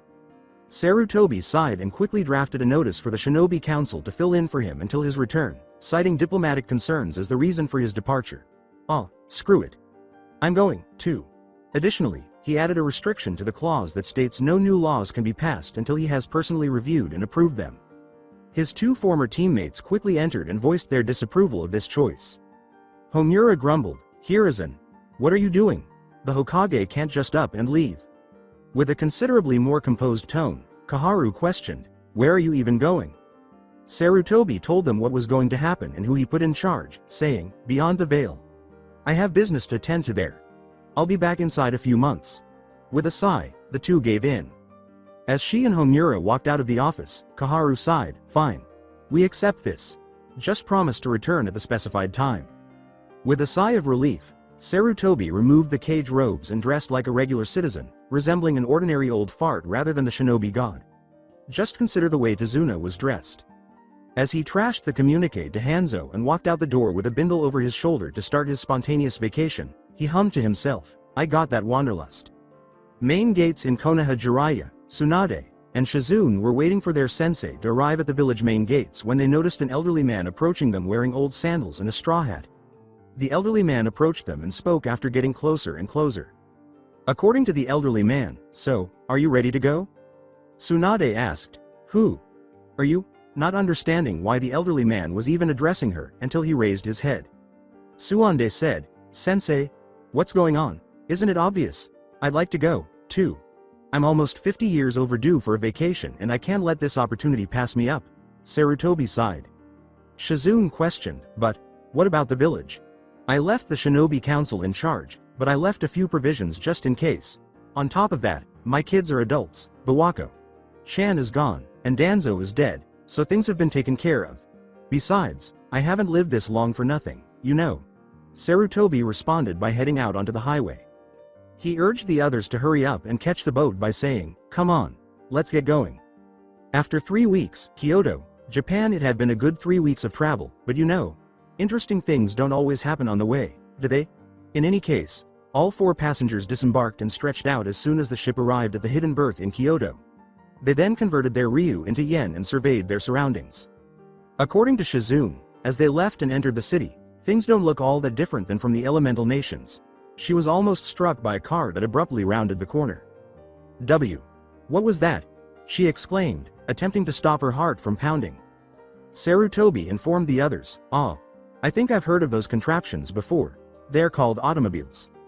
Although they were all aware that the other world's technology was far more sophisticated, this was going against what they believed. They were also aware that they needed to exercise caution because they needed to keep everything secret. However, Hiruzen and Shizune were the only two members of the group who could possibly pass as somewhat normal, if not outright antiquated. They urgently needed new clothes. They discovered a clothes store and were grateful that they could still read the language, for the most part. They were prepared for the world after putting on multiple outfits, which was made more difficult by Tsunade's amazing bust. According to the saleswoman, the season was getting cold, so Sarutobi opted for a business outfit that included a scarf, a walking stick, and a fedora-like hat. Jiraiya chose a more laid-back style, dressing in jeans, a shirt, a jacket, and ordinary shoes. Shizune chose to wear jeans, a trendy shirt, a jacket, high-top sneakers, and sunglasses after noticing what the majority of young women her age were wearing. Tsunade followed her student's lead after acknowledging that Shizune had the right idea. Overall, Shizune and Tsunade fit right in, if not attracted some admiring glances. Sarutobi looked like a dapper old man straight out of a noir film. Think Ghost in the Shell's Think Chief Aramaki.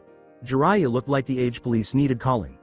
Before heading to the Shiranui compound and stuffing themselves with sushi, they all paid for their clothes and searched for a place to eat. After they finished their meal, they poured out of the restaurant and returned to the streets, where Sarutobi ran into a few thugs. The tall man with the hairstyle that looked like a pompadour shouted, "Oi, old man! Whatcha gots ta say ta my boss here? We're two of the head honchos for the Anabaku gang, so show some respect." With a laugh, Sarutobi stopped his students from making these two non-existent. He lowered his fedora's brim over his eyes. With the same laugh, Sarutobi informed him, Now boys. There is no harm done and all of your limbs are intact." The man cried out once more, "You senile or something, old man? Aniki's gonna break you in half," before continuing. Only this made Sarutobi chuckle softly as he raised the brim of his hat to look directly into their eyes, his killer intent sharp and blazing. The two thugs went white with fear as Sarutobi asked them in a cool voice that concealed a hidden agenda, "Now, I'm sure that you nice boys have better things to do than bother an old man, don't you?" Then, with the devil himself at their heels, the two took off. As they proceeded on their journey, Sarutobi sighed, "Ah, that was a productive chat. The actual train was a bit of a mishap. I'll give you the rundown for those of you who haven't visited Japan. Sometimes there are men on crowded trains who are known as chicken or perverts, and it doesn't take a genius to figure out what they do with attractive women, especially young women like Shizune and the way Tsunade looks. The result was a trip to the ER for the pervert, which is what happens when you combine bold perverts with Tsunade's explosive temper. When the train reached one of the stops, she caught the man feeling up on Shizune and herself simultaneously, crushed his hands and feet, and threw him off, receiving applause from the women and making the men cringe. Such amateurs. I feel almost insulted, Jiraiya pondered. He claimed to be a super pervert, but like Sarutobi, he was also far more astute about how he obtained his jollies. The group eventually arrived at the forests that surrounded Kyoto, where they could, in their imagination, use tree running, a more traditional means of evasion. It was easy, even in their new clothes. After a few minutes of tree running, Shizune almost got clipped by a kunai, but she managed to dodge it, and three other ninja all hit the ground at the same moment. Sarutobi stopped Jiraiya and Tsunade before they could launch an attack. "We would like to speak with Lord Hanzo. I am Hiruzen Sarutobi, Sandaime Hokage of Konoha, and I am here in regards to the welfare of one Naruto Uzumaki, whose ninja training I have entrusted to your clan's care." Hiruzen made a diplomatic declaration. As the Konoha delegation followed them to the compound, the lead ninja, a man about Kakashi's age, said, "I see. We will take you to see him."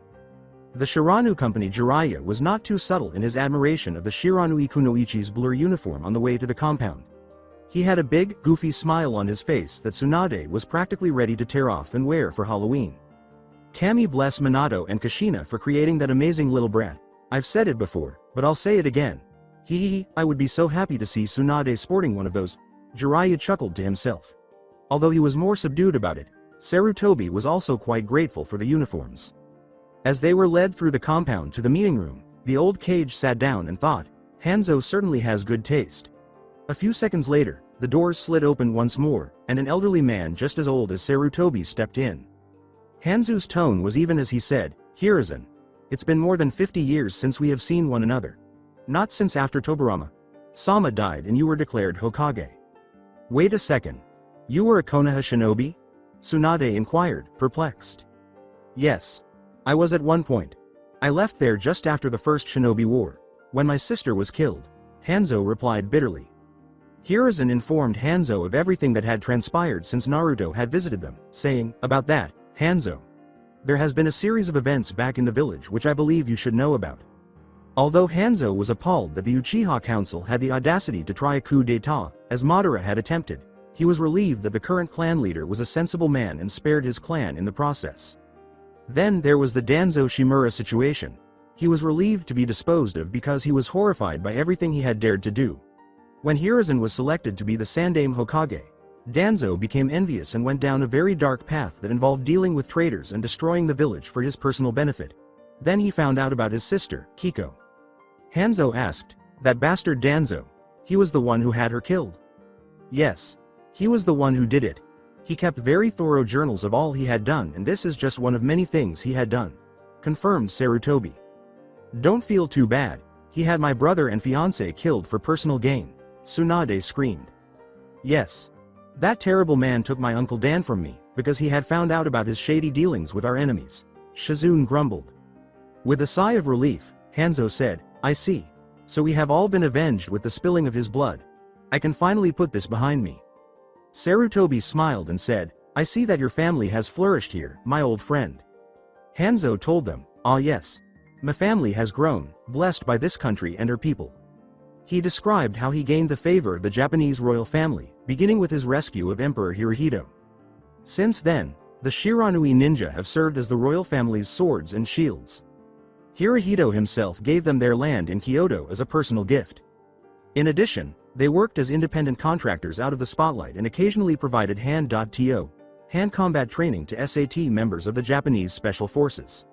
He even married a member of the Tenshin, another prominent ninja family, and has remained close to them and a number of other families ever since.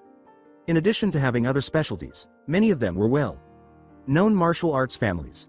Examples include the Urashima, the Shinmei-ryus Aoyama, and numerous others who were dispersed throughout the globe. One of those granddaughters appeared as he was speaking. With a blonde man in pursuit, Mai poked her head into the room and said, "Gee, Sama, you have guests?" "Ah, Hiruzen. This is my granddaughter, Mai, and her fiancé Andrew Bogard." She had already taken a shine to the child, and Andrew is the younger brother of Terence. Hanzo began. "Ah, I really wish he'd use the shorter version of our names," Andy grumbled.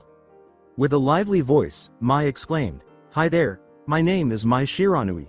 Her breasts jiggled a little, drawing Jiraiya's attention, but Tsunade was slightly grabbing Andy's. "My goodness, her breasts are as large as Tsunade's or Mai's," Andy and Jiraiya both thought at the same moment. From my right are my two remaining students. The one with the long white hair is Jiraiya, the Toad Sage.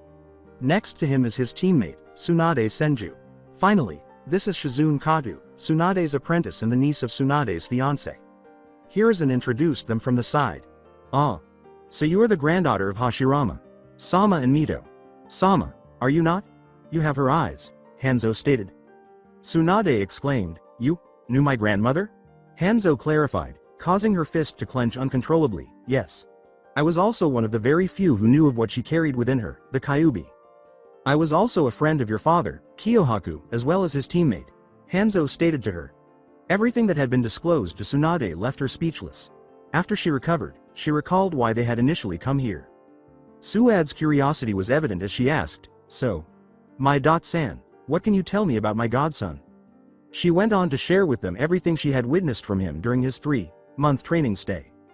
They talked about how he picked things up quickly and was a pleasure to teach because he was genuinely excited about everything. They also talked about the tricks he played, which made the three older ninja think of Kushina when she was a little crazy and mischievous. Andy could clearly remember this because his hair was growing back. At last, Mai began to describe Lil Renge and her strong attachment to him. Hanzo had even granted his approval beforehand. When Snade exclaimed, "Ah, that is so cute, he has a little girlfriend," she startled her fellow countrymen. That was not her usual squeal. When Mai showed them a photo of the two of them cuddling right before Naruto left the compound, the squealing only got louder. Shizune exclaimed, "Your niece is so cute," but Jiraiya took pride in the brat. Jiraiya had a big smile on her face as she said, "Heh heh. That Gaki works fast. Not even a full year and he's got himself a little girlfriend. He's got his father's charm. And if that kid's mom is that hot, hee hee hee. I know of a lot of people in Konoha that will be disappointed if those two do become an item before he returns, even more if he looks like his father." Hiyashi and Inoichi won't be too pleased since they have daughters his age, but hey. It's first come, first serve. Jiraiya gave up. Sarutobi grinned and continued, I know. They will be in for quite a shock if this plays out the way I think it will. Andy asked, excuse me, but who are you? And the Sanin's eyes brightened. He began to perform what appeared to be a kabuki dance. My name is enough to send the most villainous running, the ladies swoon, and can hush a crying child. I am known in the west, the east, the north and south. I am the holy sage Mayuboku Mountain. Lord Jiraiya. The elderly pervert began. Sarutobi moaned, must you do that every time you introduce yourself? As the others were unsure of how to react to this strange individual. Okay. But who are you? You say that my nephew. Elbow from sorry, our nephew is your godson, so what were you to our elder brother? Andy asked. Jiraiya's expression appeared somewhat less ebullient. As Sarutobi and Hanzo carried on their conversation, Jiraiya clarified, he was my apprentice. I taught him all that I know about being a shinobi and I saw him as the son I never had. So, how are your old teammates? Is Homura still uptight about everything and Kaharu nagging everyone? Replied Hanzo. You know, Kaharu never really forgot about you. Even though she married and has a family, you were still there in her heart. She thought you died during the war. Hiruzen said. Before he left, it was well known that Hanzo and Kaharu were in a relationship. I know. I felt bad about doing that, but I had my own reasons. Just as she would never regret having her family, I will not regret mine. It's just better this way. Hanzo breathed a sigh of relief and closed. Sarutobi asked Andy, so, getting back on topic, where does your brother live, anyway? As Andy told them their version of events up until the 1995 KOF tournament, he explained, he lives in Southtown, on the southwestern seaboard of the United States, where all three of us were originally from. Terry's the only one who stayed there after our adoptive father died. So, this geese Howard and Krauser sounded as if they were very strong individuals, Sarutobi thought. Not to mention that Mars incident. Yeesh. I'd hate to see what'd happen if some of the nastier ninja in our lands had gotten hold of that armor. Jiraiya was trembling. Tsunade sighed and returned the conversation to Naruto, saying, don't forget that Rugal person. He sounded like a real piece of work. Still, I'd like to go and visit him. That's the whole reason why we came from the elemental countries in the first place. Tsunade replied. Well, you'll have to learn English to get around over there. As for passports, I may be able to help you with a friendly contact that we made during the KOF tournaments. Andy thought. Naturally, he was referring to Team Ikari. Hydern owed them a small favor and was appreciative of their assistance in defeating Rugal. Since Hydern wasn't the kind to let debts go unpaid, this could result in their repayment, which would be something he would want. He called the man after getting up and asked for the details, promising to have them ready in 2 days. They have agreed to help get you as far as California, but from there you would be on your own. You will be flying on a military aircraft out of Yokota Air Force Base as a personal favor. Mai and I will get you down there and they will meet us there. Until then, I'll help you with your English. Andy informed them. A.N. Yokota AFB is an authorized port of entry for American military personnel in Japan, and since Team Ikari has multiple military connections, this is far from out of the question. Keep in mind that I was stationed in this exact area years ago, having been posted in NAF at Sugi and Yokosuka NB in the Kanto Plains area, Kanagawa Prefecture. Kyoto is not far from Yokota, both of which are on the Japanese main island, and it would take 4 or more hours to drive from my hometown of Lemoore in California's central San Joaquin Valley to San Diego. All 4 of them focused on their language studies even though further discussion of all this cutting edge technology sent their minds into a frenzy. They believed that learning English would benefit them during their 2-day waiting period, but they were not prepared for the Kage Bunshin to give them a killer learning curve that would enable them to converse in English within the allotted time. However, seeing several duplicates of these individuals throughout the compound was more than a little unsettling. After 2 days the Yokoso airbase fortunately, the journey to Yokota went rather smoothly. They had to change trains multiple times to reach their destination during the nearly 4-hour train ride. The shinobi saw men in what they believed to be military uniform approaching the front gates, brandishing weapons and keeping a close watch. Sarutobi questioned, excuse me, but are they the local military forces? As 4 people left the base, Andy remarked, not exactly. You learn more once we go inside. Both of the first 2 were tall and strong. One wore a cap and sunglasses, while the other wore a vest and a bandana. The lone woman's hairstyle was reminiscent of Anko Midarashi, according to the Konoha crowd. The last individual was taller than Jiraiya, wearing a full military uniform, a beret, and an eye patch, and appeared to be very strict. Andy approached them. Andy said to the tall man, "Commander Hydern, thank you for doing this." As they greeted the four shinobi, Hydern said simply, "Think nothing of it, Mr. Bogard, Miss Shiranui. We always repay our debts, good or ill. You must be the four he called in the favor for. I am Hydern and these are my subordinates, Ralph Jones, Clark Still, and my adopted daughter Leona. We will be taking you from here to the United States. Unfortunately, this aircraft is stationed out of Travis Air Force Base in California, so it therefore cannot go any further than Los Angeles.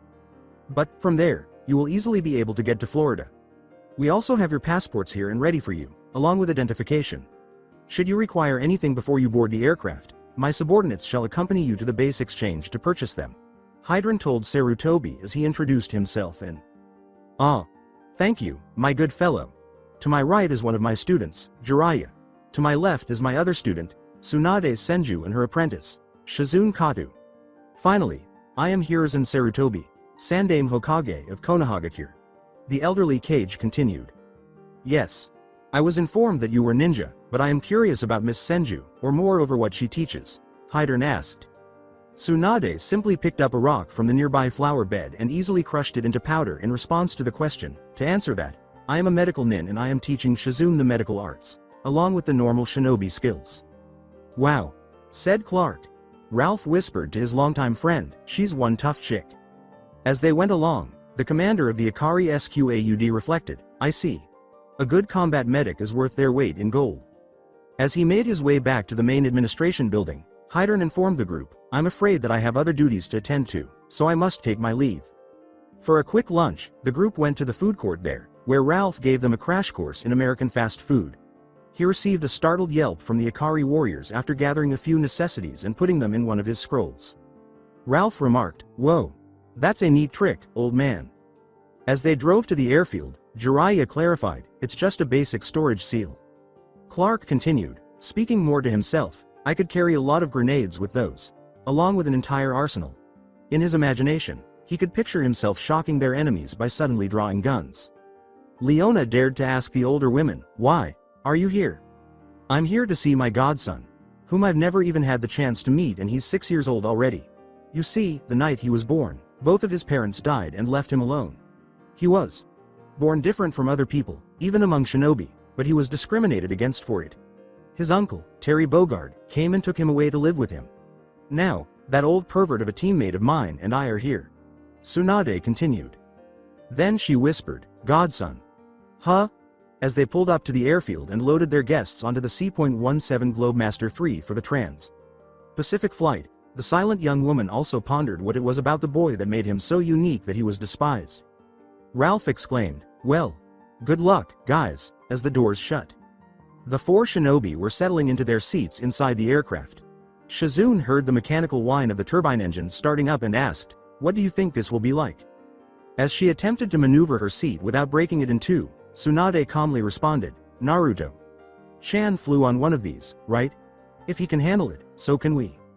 As she helped her adjust her seat to a more comfortable position, a flight attendant inquired, "Do you need help with that?" The others noticed and imitated the blonde Sanin's sigh of comfort as she said, "Ah, thank you." Sarutobi sighed and started to nod off, but the craft they were in began to move and the mechanical noise grew louder. "I really need a chair like this in my office," he said. A voice came over the speakers, and Jiraiya whispered, "Whoa, what the hell?" The voice said, "Ladies and gentlemen, welcome aboard MAC Flight KJ-342, heading into Los Angeles, California," and told them and the other passengers that it would take about 13 hours to reach their destination. MAC, which stands for Military Airlift Command, is the military's airline. It was formerly known as the Air Mobility Command. The MAC terminal in Los Angeles closed in 2004, but it is still in operation as it was from 1995 to 1996. Jiraiya mumbled, "That's a long distance." As they took off, Tsunade complained, "Stop whining, Jiraiya. Just get some sleep." Before going to sleep, the Toad Sage remained awake to observe the ground as it vanished beneath them and rose into the clouds. The airport, LAX, in Los Angeles. As the plane started to bank and pitch down, the four shinobi slowly woke up. Jiraiya looked out the window and yawned loudly, asking, "We there yet?" His question appeared to be answered by the PA system. The speaker told them, "Ladies and gentlemen, We are now beginning our descent into Los Angeles International Airport. Jiraiya gazed down at the enormous city of Los Angeles with a certain sense of wonder. Jiraiya had their belongings sealed away in scrolls that were in a carry bag he brought with him, so fortunately they had no luggage to claim when the plane soon touched down and they were told to get out. They left the concourse and padded over to a random restaurant for lunch, where they discussed their next move. Following Andy's instructions, they first went to an exchange counter to convert their yen into dollars. They all had enormous amounts of money saved up, so their expenses so far barely scratched the surface. But as they were leaving, Tsunade noticed flyers advertising other places in the nation, and one in particular caught her attention. Las Vegas. She noticed the slot machines, card tables, roulette tables, and Tsunade took the free pamphlet and mentally recited its location, whispering with barely contained delight, "I am so sold." As the four of them poured over some pasta with unfamiliar silverware, Hiruzen said, "Okay. Here is the address that Hanzo gave us and the instructions Andy wrote down." As the young woman handed it over, Tsunade remarked, "Let me see that map you grabbed, Shizune. We could catch one of those taxis to a train terminal and use that to get to another city." In a flash of insight, Shizune purchased an LA map and a US road map in the concourse, which would prove to be a helpful tool in the future. After scanning it, Tsunade discovered a train station that would allow them to travel even further east. Jiraiya grimaced and said, "But it's still another 4,500 kilometers to get there, ouch." Sarutobi said, "I think we should start, but it's really hot here." In the late summer heat of California, his suit wasn't the most appropriate attire. He looked around the concourse a bit more and discovered a clothes store that had more sensible clothing. With his old sandals and shorts and floral shirt, the elderly man now had the appearance of a tourist. After arriving at a train station, the group sought a bus to transport them, but Tsunade was searching the pamphlet for the address. Then she noticed it. Tsunade declared, Las Vegas, huh? Hey guys. I found a bus that'll take us closer." They didn't argue, mostly because they weren't sure what kind of place Vegas was, yet. It was somewhat of a botched social experiment to wait for the train. Lothario was the one who was paying close attention to Tsunade's bust. But one was particularly bold. The greasy man said, "Hey chica. What's up?" But she chose to ignore him. He grabbed her bust and drawled slyly, "I ain't gonna hurt, cha little lady. How about we go and get close someplace? My cousin's got an apartment around the block, so, heh." Hiruzen stopped Jiraiya from making this child non-existent. The old Hokage told him, "Just watch, this will be entertaining." As it turned out, the stunning Sannin had everything under control. She let out a sigh and used all of her strength to flick his forehead so forcefully that it felt like a fastball hitting him at 80 miles per hour, sending him over the edge. Then, to make her point even more clear, she lightly stepped on his package. She growled at him, her ki controlled but focused, forcing the once cocky and smug Romeo to foul himself as the terminal security approached. "Listen, you little shit. I didn't give you permission to even breathe in my direction. Get lost before I neuter you on the spot." They said, "Ma'am, was this man bothering you?" As they took the man and escorted him off the property, the guards recoiled at her sickly sweet response, "Not anymore, are you little boy?" They all boarded their train when the boarding call went out over the PA. As they settled in, Tsunade muttered, "Vegas. Mama's coming home." Nevada, Las Vegas. The group arrived in Las Vegas early in the morning after spending the night on the train. And Tsunade almost killed her old teammate for, mistakenly, crawling into her bunk. Crawling from their bunks, they left the train and entered the streets. Tsunade got the break she had been hoping for when they noticed that they wouldn't be able to leave for another 2 days after looking at the board for the next train to depart out of there. Score, she pondered. To get a good idea of where to stay, Tsunade took out the pamphlet. One building stood out from the others, despite the fact that they all appeared to have different themes. In front of it were statues of 2 lions. The MGM Grand, in case you were unable to decipher it. As she led them into the hotel lobby and up to the desk, she smiled and said, "This looks like as good a spot as any to shack up." The Sannin smiled as the receptionist asked courteously, "May I help you, miss?" She said, "Yes. I'd like 2 rooms, please." The young woman said, "Okay ma'am. Joined or non-joined?" Tsunade smirked at the pout Jiraiya was now wearing and said hastily, "Non-joined." "Okay. We have 2 rooms available right across the hall from one another on the 3rd floor. How will you pay, ma'am?" she inquired. Tsunade replied, "With cash." She took out her pocketbook and took out the necessary amount of money.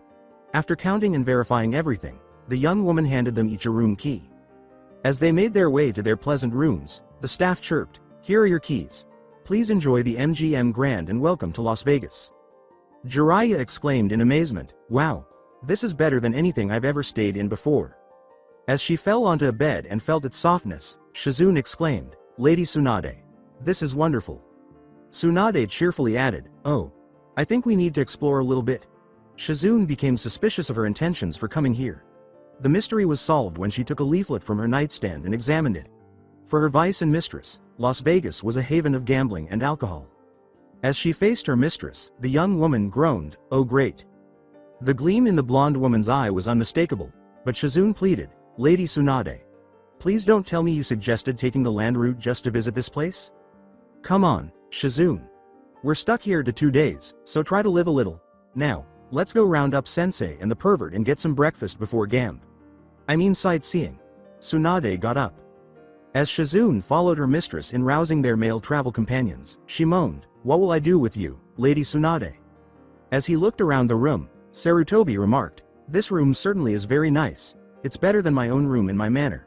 However, he also noticed a flyer for a gentleman-style nightclub on his nightstand. Peeking over his shoulder, Jiraiya said, "What's that, Sensei?" They went into overdrive in both pervert modes. They pocketed their keys and walked out of the room, only to run into each other again. Jiraiya said solemnly, "Sensei, we've really stumbled into the promised land." Suande inquired, "You guys going to explore?" As the groups dispersed to investigate this new city, Jiraiya replied, "Yep." In the hopes of avoiding financial ruin, Tsunade proceeded to the casino to try her luck. Slowly, the day went by.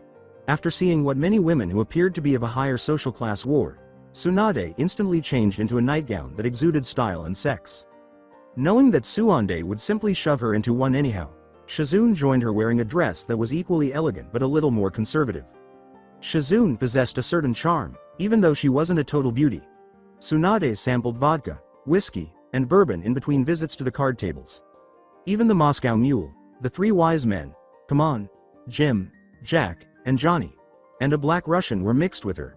She and Shizune visited several casinos along the strip, including the Luxor, Excalibur, Circus, and Caesar's Palace, after she grew weary of one. Before returning to the MGM Grand, each one was better than the last. She and Tsunade were playing poker with some rather stern-looking guys when she exclaimed, "Ha ha, this place is like heaven for people like me, gambling and really good booze." One of them growled, "You gonna raise or what, lady?" She exclaimed with delight, "Oh, what the hell, betting the farm." The man grinned and said, "Oh yeah, read him and weep. Full house." When her grin widened even more, his fell. She yelled, "Royal straight flush, all spades," and grabbed her associate. Tsunade exclaimed, "Rake in my winnings." We're moving on, until a wave of fear passed over her. Her periods of luck were typically followed by these emotions. When the casino manager came to visit her because of her amazing run, she whispered, "Shizune, let's cash out and get moving. I think something happened to Naruto." "Miss, the hotel wishes to congratulate you on your luck and we would like to accommodate you and your fellow guests in any way that we can," he stated. With a clearly desperate tone, she told the man, "I need to find my teammate and sensei and then we need to find a way to Southtown, in Florida." The man asked again, "We will see what can be done, but may I ask why?" and dispatched some of his staff to locate her 2 friends in the strip. As the man got on his radio and spent a few minutes making confirmations, she whispered, "My godson. Something's happened to my godson. I can feel it. We need to go, quickly." As he went to make arrangements for transportation to the airport, the man told her, "We have a small Learjet on payroll at McCarran Airport. You can keep your winnings and we will comp the airfare as a token of appreciation for choosing our establishment since you have already paid for your rooms." Not particularly concerned about leaving the main strip, Jiraiya and Hiruzen explored Vegas nightlife and ended up in one of the many adult stores nearby. You see, these 2 were much scarier than anything the ghetto could produce, even though the neighborhoods outside the main strip weren't particularly safe. The 2 almost had a heart attack when they entered the porn shop because of the videos, exposed flesh, and excellent reading material that catered to every pervert's taste and palate. Jiraiya perused Penthouse Forum as if it were calling his name. Holy hell. This is quality work. This place is an inspiration overload, Jiraiya exclaimed with sheer joy as Hiruzen reveled in this to the gratification of his lustful old heart. As they walked out into the streets and back onto the strip after spending a significant amount of money on their new magazines and books, The old Cage muttered. I must have done something right in a past life. Men in black suits got out of a car and stopped them. They inquired, were you two staying with a Miss Senju? The two gave cautious answers. Jiraiya replied, yeah. What did she do? The two men explained to them what had happened and said, we were sent to collect you on her behalf. Hiruzen stated in a sternly businesslike tone, if she got spooked, there's a damn good reason behind it. Very well. Take us to her, please. After giving them a nod, the two men got them into the car and drove them back to the hotel. Jiraiya saw Tsunade when she arrived, more than what she was wearing. Jiraiya exclaimed with delight, whoa, that looks pretty good on you, Haim, after finally spotting his teammate wearing something a bit more revealing. As the manager approached them, Tsunade said, not now, you pervert. I had one of those premonitions again. Like when Dan and Nawaki died. As he and his men returned to their duties, the manager told them sharply, I have arranged for a shuttle to take you to the terminal where the plane is waiting for you. Have a safe trip and I hope everything turns out alright. The group boarded the shuttle. The group used their shinobi speed to speed through security without being noticed and board the plane in a matter of seconds after the shuttle arrived at Makaran Airport. Tsunade urged the pilot, let's get moving. He nodded and connected to the tower via radio. Makaran Tower. Sky West 6.1 requesting runway for immediate takeoff. Sky West 6.1. Take runway 32. L for taxi. Roger. Makaran Tower. The pilot taxied out as directed, following instructions. Tower. Sky West 6.1 ready for takeoff. Sky West 6.1. Okay for takeoff. Have a safe flight. As the pilot said, everyone, have a seat, we're going now. The four shinobi had time to calm down a little and assess the situation, so takeoff went smoothly. Jiraiya asked, Haim, what do you think happened to the brat? Tsunade tried to calm herself by telling them, I don't know, but the last time I had that feeling. Minato and Kushina died. She had not done this since she was a new genin, and now she was even biting her fingernails.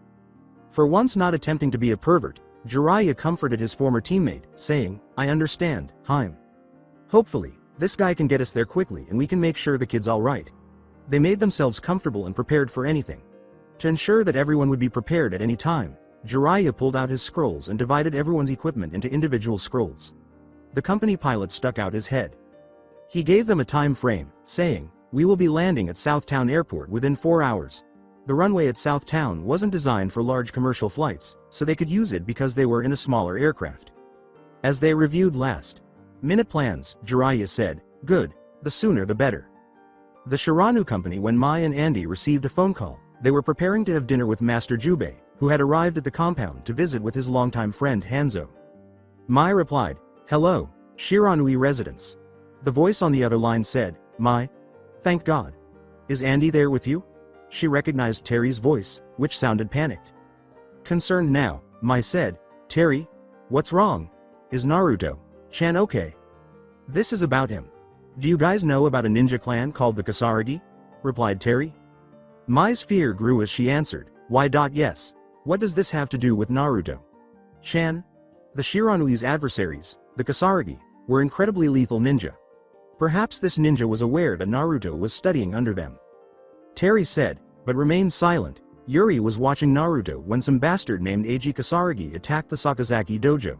Yuri got a little hurt, but Mai cried out, just tell me what happened. Naruto used the power of the demon inside of him to drive Eiji off, but that bastard stuck a knife in his gut. We're at the hospital now, but the doctors are saying that his chances aren't looking too good. Terry finished in a whisper. In the background, Mai could hear Yuri crying, and Mary was attempting to comfort her. We're on our way right now. There are some people from Konoha that should be there anytime now, as well, Mai stated to him. As the phone hung up, Terry said, got it. I'll call Ryo and tell them to come here. Thank you, Mai. With an expression of unrestrained rage on her face, Mai told her fiancé, Andy. We're heading to Southtown right now. Naruto's been hurt bad and I want to hunt down the bastard responsible. Mai. Are you okay? Andy cautiously inquired. When Andy's brain recovered, he followed closely behind Mai as she packed swiftly, growling darkly, that bastard Eiji went too far. If the Kasaragi want a blood feud, they've got one. He also packed up quickly because he had never seen Mai so furious. This was his nephew, whom Eiji had attacked and seriously hurt. After hearing her, Hanzo called the Kasaragi ninja chief, who had also heard about the incident. The Kasaragi had no chance of defending him because he had declared Eiji a noob. Months earlier. The Kasaragi have already disowned him to absolve any blame in this matter, Hanzo stated to her. Jubei went on, going out for blood isn't like you, Chan. As they headed to the airport for a flight to Southtown, Mai remarked gloomily, the fact that he's been declared noob. Doesn't do much to make me feel better, Sama, Jubei. Sama. That bastard will pay. Hours after the Southtown, sometime during the evening, the charter plane touched down at Southtown Airport, with all 4 shinobi prepared to take off as soon as the plane came to a stop. Almost imperceptible to the unaided eye, the 4 of them took off as soon as the ramp opened, leaving 2 pilots in a state of complete confusion. When they arrived at Terry's apartment as instructed, they were met by a grim-faced man who was waiting for them. Ryo provided them with the information they required by saying, he's been taken to Southtown General Hospital. I can tell you where it is. Ryo told Tsunade what had happened, and she almost screamed, he's what? He almost puked on the spot from the next wave of rage that emanated from the 4 of them. Fortunately, they went as fast as they arrived. I hope the boy pulls through. Terry's had enough heartbreak for a lifetime. This one will surely break him. Those 4 will likely tear this city apart to find Eiji. And rip him to pieces. Ryo breathed a sigh of relief as he returned. The 4 of them arrived at the hospital in a flash, and Tsunade rushed up to the front desk. With her intimidating presence, she demanded, where is Naruto Uzumaki's room? The duty nurse tried to stop them, but they had already left. Room 304 on the 3rd floor. But they're operating in there, she said. Terry, Mary, and Yuri were keeping vigil outside the operating room, praying to all the gods they knew that the boy would survive. Lily. Sulia. Terry prayed to himself as Mary leaned into him and Yuri leaned on her. Dad, if you can hear me, please help him. He's some of the only family I have left. For what felt like the 100th time, Yuri tried to apologize, saying, Terry. I'm sorry that this happened. Terry said somberly, Yuri, it wasn't your fault. I'm sorry I yelled at you. Nobody could have predicted this would happen. That freak Eiji needs to be put down. Mary continued. Suddenly, the 3 of them realized they were not alone. When Terry looked up, he saw 3 other ninja he thought were from Konoha standing there with old Sarutobi. Terry's voice was hollow as she said, Sarutobi, you caught us at a bad time. I can see that. Sakazaki-san was kind enough to inform us of what happened today. Luckily, we were already on our way to visit Naruto. Chan when Tsunade had a premonition, so we made all possible haste in getting here. Thanks in large parts to your brother and the connections he asked to help us. Team Ikari, I believe they were called. Sarutobi responded. Tsunade hurried to the OR and exclaimed, Sensei. I'm going in there. Shizune, come with me, door. Shizune inquired, Lady Tsunade, what about your hemophobia?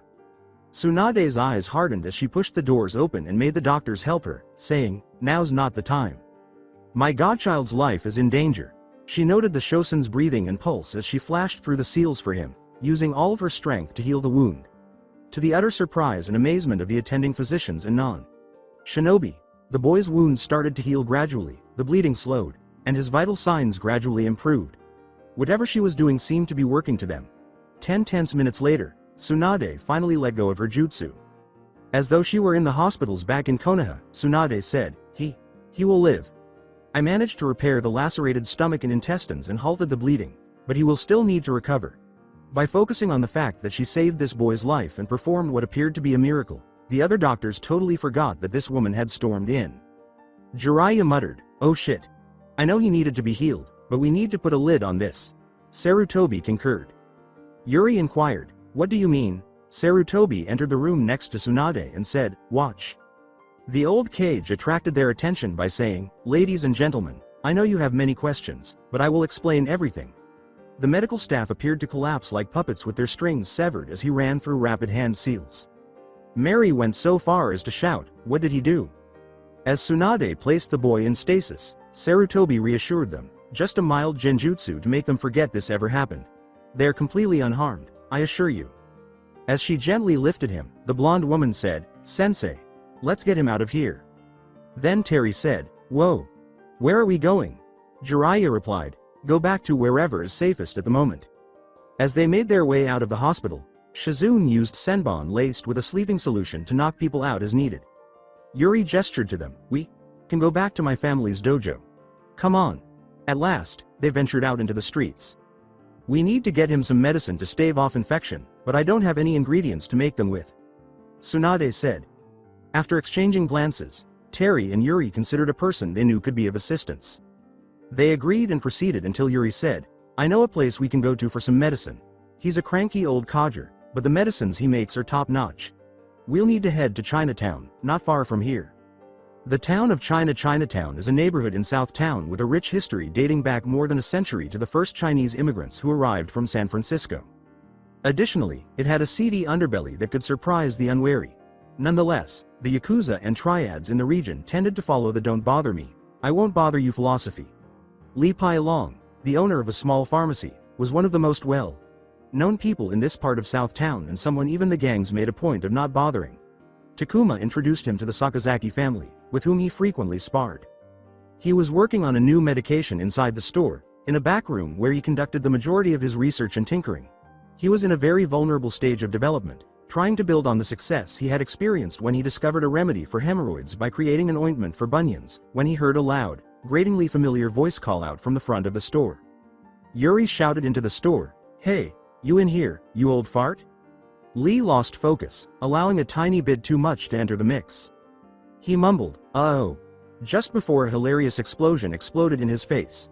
When the smoke cleared, a dark-faced Lee strode to the front of his store to confront his intruder. He noticed that she was accompanied by multiple people, one of whom was carrying a young boy who couldn't have been older than 6.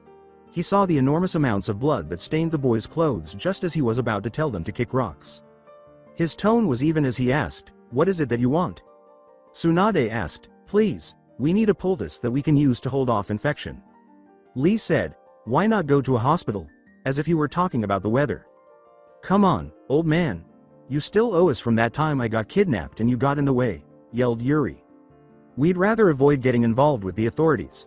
Tsunade here has already averted the worst case scenario, but we still require medicine to care for the child, Sarutobi said. Lee looked closely at the elderly Cage, examining him closely. Although he doesn't seem like it, I can tell he is very strong, and if I tried to fight him, I would probably lose very fast. Like her friends, the woman is much more than she seems. I used to inquire as to why they required my medication, but I've since learned to keep my mouth shut. Lee let out a defeated sigh and said, All right, let me tidy up this mess before I start working on it. He was aware that they would never allow him to recover from the humiliation of Ryo Sakazaki's beating. Another resident of Chinatown made her presence known as a 14-year-old girl as he began working on a medication. Wow. You guys actually motivated that stubborn old goat, color me impressed, she said. Yuri had eaten at her parents' restaurant numerous times, so she knew who she was. Shangfei, why are you here? Won't your folks get mad at you for skipping out on the restaurant again? Replied Yuri. The girl looked at the others and chirped, Nah, as long as I'm not gone for long, Pops won't find out. Terry Bogard, whoa. Awesome, meeting the renowned lone wolf has always been a dream of mine. However, who are these other guys and the child? The lively Chinese girl asked. Well, that's a tale for another time. As Shangfei took a closer look at Tsunade, who appeared to catch her eye, Yuri explained, Naruto. Chan here got hurt by that psycho Eiji, so we need the old fart's medicines to help him. What? The Sanin inquired. Geez lady. You've got a really nice rack, will mine grow to that size? Jiraiya snickered as the girl asked out loud. Yes, but what do you know? She had all the curves of a chopstick until she was 17. Isn't that crazy? A fairly good impression was made in the asphalt when the pervert Sanin hooted until her fist sent him crashing into it. Jiraiya mumbled, ow, as he picked himself up. That was pretty awesome. Repeat, Shangfei applauded. Yuri cautioned, Shangfei. You really should get back before your folks catch you, the girl laughed. Nope, I'll never be caught by those two slowpokes. Before a hand landed on her shoulder, the girl was gloating. Is that correct? After hearing a question, she slowly turned around to see her mother and father both frowning broadly. Hello, how are you? Her mother caught her ear as she gave a feeble laugh. Come on, let's resume our work. Her mother reprimanded her, saying, You have dish duty for a week for this. Ah, come on, that hurts, Lego. As she was pulled away, the girl whimpered. The old man returned with a small pouch, and Shizune said, That was weird. This is it. As Li Pai Long trudged back into his shop to continue his research, he said sternly, Mix a pinch of this with some water and wash the wound twice a day until the wound heals completely. As she turned to face Terry, Tsunade sighed, wow, he's a real ray of sunshine. All right. Now, where can we go? She inquired. As they started toward the dojo, Yuri said, we have some spare rooms at the dojo to rent out if you want. Sakazaki Dojo. Just before midnight, the group arrived at the dojo, where Ryo and Takuma greeted them. How is the boy doing? Takuma inquired with his youngest. Yes. Tsunade-san will take care of him, but we must give him some time to rest. I see.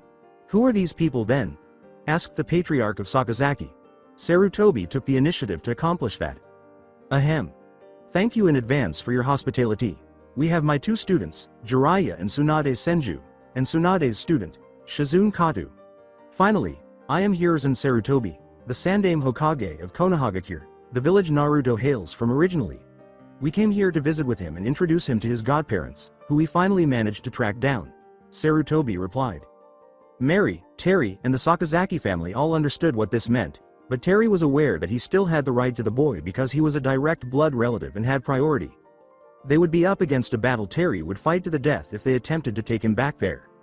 Terry, his body taut and prepared to fight if necessary, asked, You're not going to try and drag him back, reneging on our deal, will you?